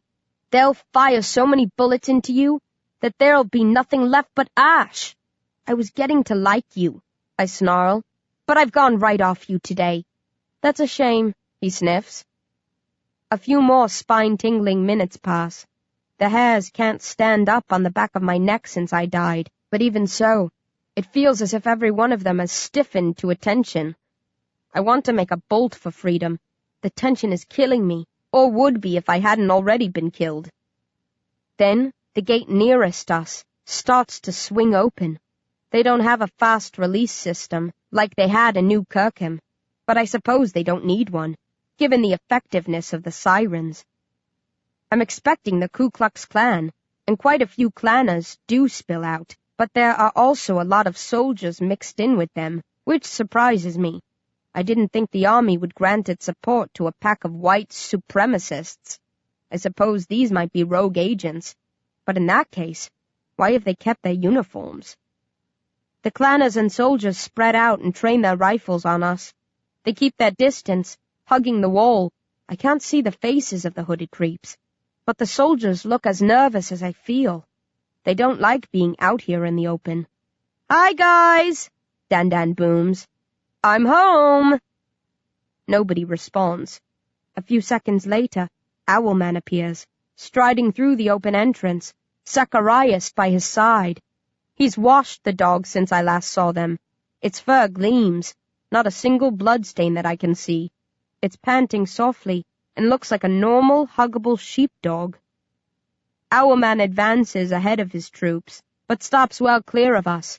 He casts his gaze around and smiles. "What an odd-looking posse," he says, taking in our array of strange hats and heavy clothing. "You're no fashion model yourself," Pierce throws back. Owlman turns his attention to our hostage. "Daniel," he nods. "I'm pleased to see you again." "Likewise," Dan says. "I'll be even more pleased when you give them the boy, so that we can be rid of them. I hope you're not planning any nasty surprises. I don't care about their friend. I just want to get to my room so that I can relax, summon my darlings, and forget all about this ordeal." "No need to worry," Owlman assures him. "We have everything in hand." "Vinyl's okay?" I shout. "We have taken excellent care of him," Owlman says. "And the others? I want you to set them free too. You said you'd try. You gave me your word." "I remember," Owlman murmurs. "I have already broached the subject with my colleagues, and they are open to negotiation. This will be a stress-free procedure. First, we need to agree on a format for the swap. I'm sure you have some suggestions. I have a few ideas too. We'll discuss them out here until we're happy. Then, Vinyl will be fetched by our good friend Coley. Maybe the rest of the New Kirkham gang too, depending on how things go. And the trade can be made." I squint at him from behind my sunglasses. I'm always suspicious when things sound too good to be true, but Owlman looks like he's telling the truth. Nobody's trying to sneak up behind us, and he hasn't sought to use me against the others. "I must admit, I'm surprised to see you, Becky," he says. "After what happened in New Kirkham, I thought Dr. Oystein would urge you to stay away from me." He did. I ignored him. "Ever the rebel," he chuckles. "That's what I like about you. It doesn't even bother you that your comrades are wary of the threat you pose, that they have insisted on a gap between you." "That was my idea," I lie. "I won't let you set me against them." "You don't need to worry," he says. "There will be no treachery here today." "I wouldn't be so sure of that," Rage says softly. Then, shocking everyone, both the living and the undead, he releases Dan, turns swiftly, makes a blade of his right hand, and drives his bone-tipped fingers through the side of Connell's skull. Connell falls without a word. I doubt he even saw the death blow coming. Pierce screams and reaches out towards his collapsing friend. As he moves to catch Connell, Rage wraps an arm around Pierce's throat, then smashes a fist through the mesh of his beekeeping hat. 4 or 5 quick blows, one after another, until he's punched through to the soft brain behind Pierce's face. Pierce spasms. Rage releases him and steps away, shielding Dan from the revitalized's thrashing limbs and spurting blood. "Careful, my lord," he says. No more than a few seconds have passed, but it feels like the whole world has turned on its head. Nobody has had a chance to react. We're all gaping at Rage, mouths open, heads spinning. "See," Rage says with gloomy satisfaction, turning his gaze in my direction. "I told you you'd regret it if you came with us." Then he smiles twistedly. "Go ahead, boys," he roars at the soldiers and clanners. "Blow the bitch away." 20. "Ignore that order!" Owlman screeches, before anyone can start shooting. He stares at Rage, bewildered, eyes even rounder than normal. "What the hell is going on?" "I'm switching sides," Rage says smugly. Dan made me an offer I couldn't refuse." "I thought you weren't interested in my riches," Dan gasps. "Everyone has their price," Rage says. "I got interested when you started talking about a villa on a private island. I can see myself enjoying a long retirement somewhere hot and sandy, with a bevy of servants to wait on me." "Oh, you bold, brilliant beast of a boy," Dan whoops, clapping with delight. "If you weren't so toxic, I'd kiss you." "You bastard," I croak, staring with horror at the corpses of Pierce and Connell. The blood is soaked into the mesh of Pierce's hat. Connell has a surprised look on his face, as if he'd just been kicked in the balls by a bull. "How long have you been planning it?" Dan asks, beaming at Rage with awe, as if he was a movie star. "I began thinking about it on the way back from New Kirkham," Rage says. "I couldn't do anything to help you then. There were too many angels around. So I bided my time." "They were our friends!" I scream. A troubled look flickers across Rage's face. Then he shrugs. "I didn't want to kill them. I tried convincing them to let me advance by myself. If they'd heeded my advice, I could have simply set Dan free and gone in with him. No need for any aggravation. But they wanted to be heroes. You did too." "I'll kill you," I vow hoarsely, taking a stride towards him. "Stop right there," Dan snaps. "Make me, fat man." "If you insist." He giggles and lifts a finger in the air. "When I give the signal, start shooting, boys." "Wait, Becky," Owlman pleads. "I was not expecting this. I had planned to return Vinyl to you, the others too, if possible. I'm as sickened as you are by this act of wanton betrayal." "Easy, Owlie," Rage mutters. "You'll hurt my feelings." "But this is where we find ourselves," Owlman continues, as if Rage hadn't spoken. "One wrong move now, and I will not be able to help you. Daniel, will you object if I set her free?" "Too damn right I will," he smirks. "She's going nowhere." Owlman sighs. "In that case, we will take you into custody. I must ask you not to move." I feel my arms and legs stiffen. "Don't do this," I moan. "Please, I came to kill Dan. I knew I'd be killed too. I don't mind that. I've accepted my fate. But let me have a shot at him. Please." It's a ridiculous argument, but for some reason Owlman hesitates. "I've chosen my stand," I say softly.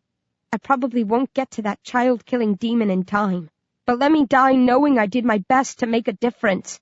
"Oh, Becky," Owlman whispers, "you have made such a difference already. You don't give yourself enough credit, and there is so much still that you could do. Change your mind, I implore you. This is not the time or place for you to fall." "You're wrong," I tell him. "This is the perfect spot. I picked it. Let me have it. I hate having to beg, but I'm doing it anyway." Owlman looks down at Zacharias, as if the dog has all the answers, but his pet only wags its tail and barks hopefully, looking for a treat. "Very well," Owlman decides. "Your limbs are your own again. Do what you wish. I will not interfere. Have your moment of brave madness if you must." "You can't be serious," Dan howls. Owlman shrugs. "You will kill her anyway if I spare her." "Yes," the child catcher thunders. "In my time, on my terms." "No," Owlman snaps. "I will not have her tortured at your hands. Let your men kill her cleanly and quickly, before she can rip into you. Otherwise I will demand her release, and you and I will clash." Dan mutters something beneath his breath, then makes a face. "Very well. Let her race against the bullet. See if I care." He stands straight and sticks out his tongue. "Come then, little girl. Come to Dan. Let's see what you're made of."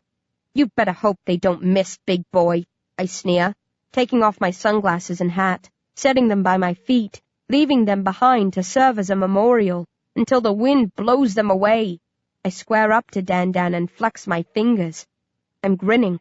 I'm about to die, but I don't care. At least I'm going in style. "On the count of 3, fellas," I call to the marksmen, lined up against the wall. "No cheating. 1, 2, 3. Wait!" someone bellows, and one of the hooded creeps breaks rank and lurches towards me. "What now?" Dan groans, rolling his eyes. I don't know what the clan is playing at, but this is a sweet, unexpected distraction. I ready myself to make use of it. "No, Becky!" the man roars. I don't recognize his voice, which is muffled by the material of his hood, but I pause, disturbed by the fact that he knows my name. Is this one of Dr. Oystein's spies? Mr. Burke was working for him secretly in the underground bunker. Maybe this guy is part of our team and thinks he can get me off the hook. I'm sure he can't, but figure I might as well give him a few seconds to make his pitch. He's put his life on the line, blowing his cover like this, so he deserves a chance to have his say. The clanner comes to a halt, a few steps short of me, and stares, eyes wide behind the slits in his hood. He's panting hard. "What's up, wacko?" I snicker. "Ignore this lunatic," Dan shouts. "Shoot the pair of them." "No," the man yells. "You can't do this. Lower your weapons." Nobody obeys his order. Quite a few people laugh at him, but nobody fires either. They're all as curious as I am. Also, Dan still has his finger in the air. He doesn't really want them to shoot. He's only winding me up. The clanner curses, then says, "All right, don't lower them, you sons of bitches. But don't shoot either." "Why?" Owlman asks, but by the way he smiles, I know he's one step ahead of the rest of us. He's sussed what's going on, even if everybody else is in the dark. "I can make her come quietly," the guy in the hood promises. "Dream on, racist," I snort. "I can," he swears to Dan. "Just give me a moment. She'll do what I tell her." "Not in a million years," I huff, but I'm not as sure as I was. If this is one of Dr. Oystein's spies, maybe he has a plan to get me out of here. I'm ready to die today, but it'll be hard to ignore the temptation of rescue if it's dangled in front of me. "Daniel?" Owlman asks pleasantly, teasingly. "Oh, go on then," Dan scowls. "But if he fails, I'll have him flogged and rolled in vinegar." "Becky," Hood Guy mutters, turning back to face me. "You need to stop. Calm down and listen to me." "Why the hell should I?" I growl. "Don't argue," the man snaps. "Just do what I bloody tell you." "Why?" I hiss, taking a step closer to him, shooting evil looks. "Because," he groans, then fiddles with his hood and pulls it off. "Because of this," he says with a thin, worried smile, as my eyes widen with shock. I stare at him in silence, everybody else looking on uncertainly, wondering what the big deal is. "Well," the man says, laughing shakily, "aren't you going to say anything?" I can only think of one response to that question. One word echoes through my brain, which has become a furious whirlwind of images, memories, and emotions. So, in a small, scared voice, I whisper it, hesitantly, as if it's the first word I've ever spoken, which, many years ago, when I was a baby, it probably was. 21. Dad? To be continued. Ready to sink your teeth into more of Darren Shan's chilling Zom-B series? Keep listening for a peek at Zom-B Family. Available October 2014. However books are sold. 1.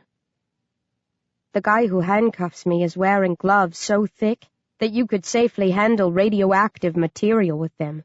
Even so, he sweats buckets until the cuffs snap shut and he's able to withdraw. He knows I'm undead, and one tiny scratch from me is all it would take to end his life. Meek as a lamb, I let myself be led inside the converted power station. I'm in total shock. I've thought about Dad and Mum often since I recovered my senses, wondered what happened to them, if they got out of London, if they were alive or dead. For Mum's sake, I'd hoped they'd made it to a compound or one of the zombie-free islands, but secretly, I thought they were both goners.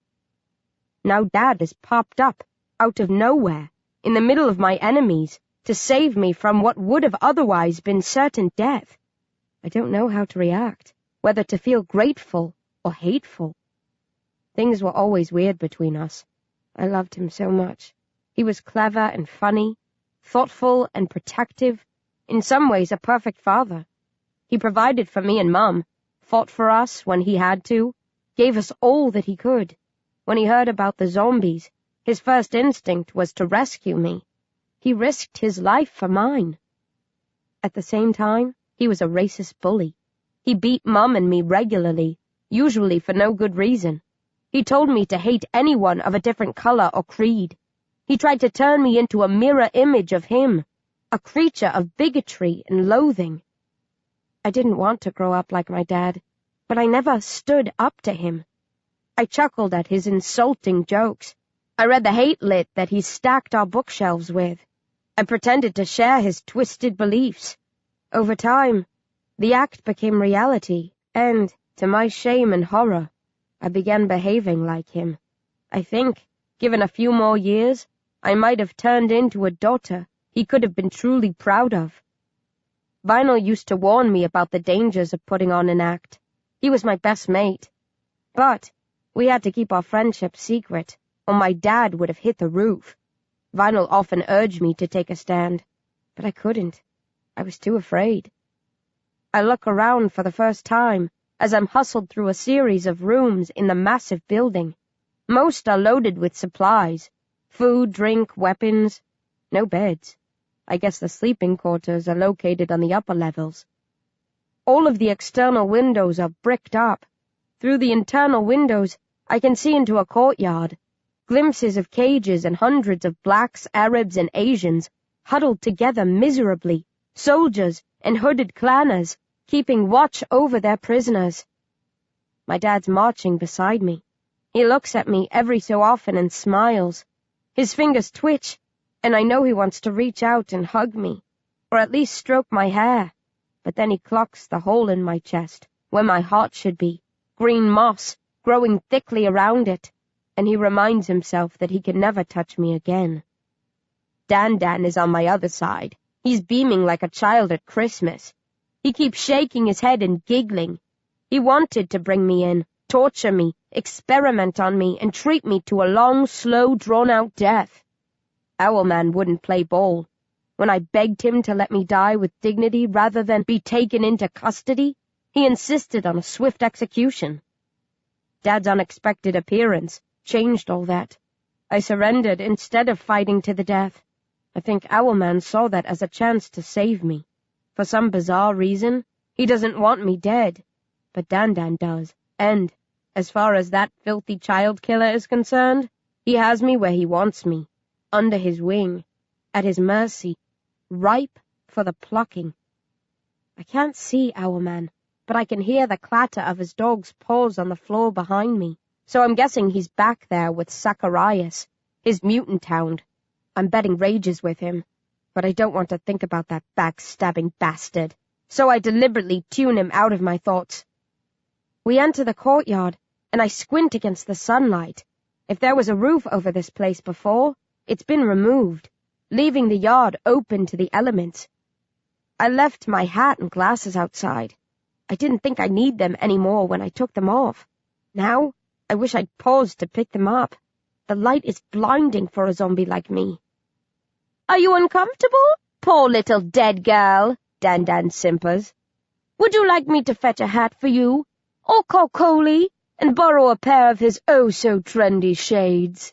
All I want you to do, fat man, I growl, is stick your head up your arse and eat yourself from the inside out.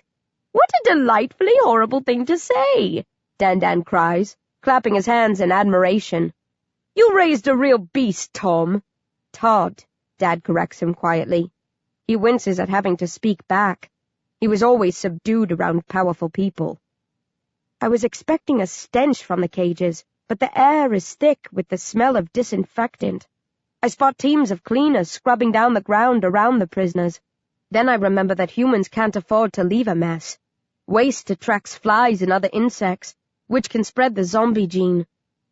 The people in the cages don't pay much attention to me, but the soldiers and clanners are fascinated. They follow my every footstep.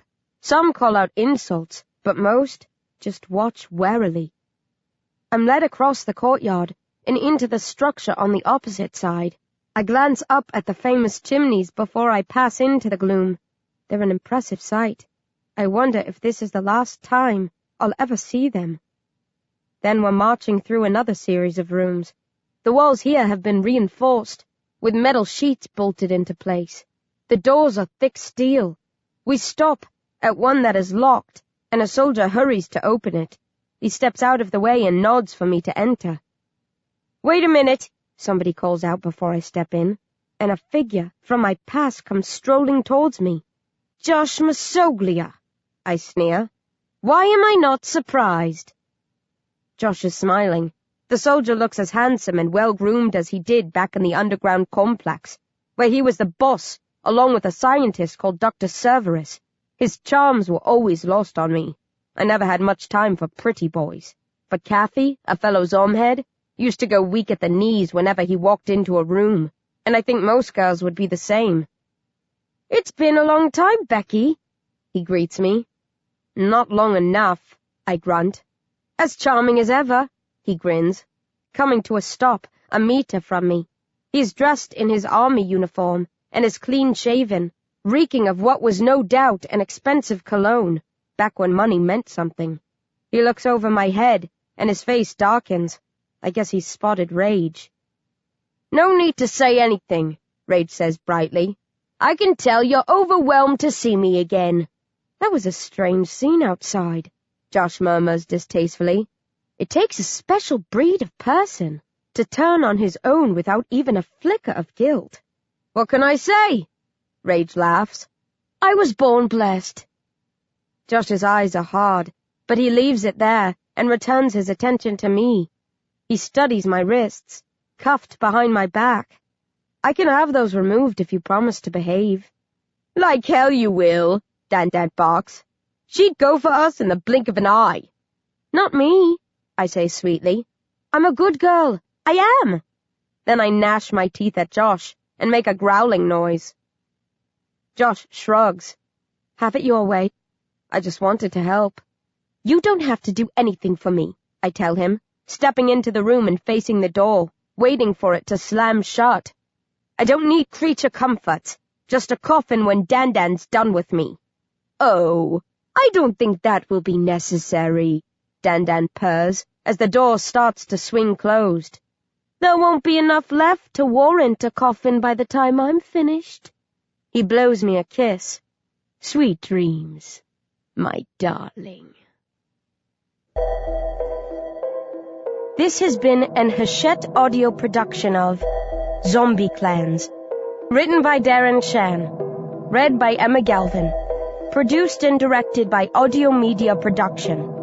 Zombie Clans is also available in print and digital formats from Little Brown & Company, a division of Hachette Book Group. Text copyright 2014 by Home of the Damned Limited. Audio production copyright 2014 Hachette Audio, all rights reserved. In accordance with the U.S. Copyright Act of 1976, the duplicating, uploading, and electronic sharing of any part of this audiobook without the permission of the publisher constitutes unlawful piracy and theft of the author's intellectual property. If you would like to use material from the audiobook, other than for review purposes, Prior written permission must be obtained by contacting the publisher at permissions@hbusa.com. Thank you for your support of the author's rights. This audiobook is a work of fiction. Names, characters, places, and incidents are either the product of the author's imagination or are used fictitiously, and any resemblance to actual persons, living or dead, events or locales, is entirely coincidental.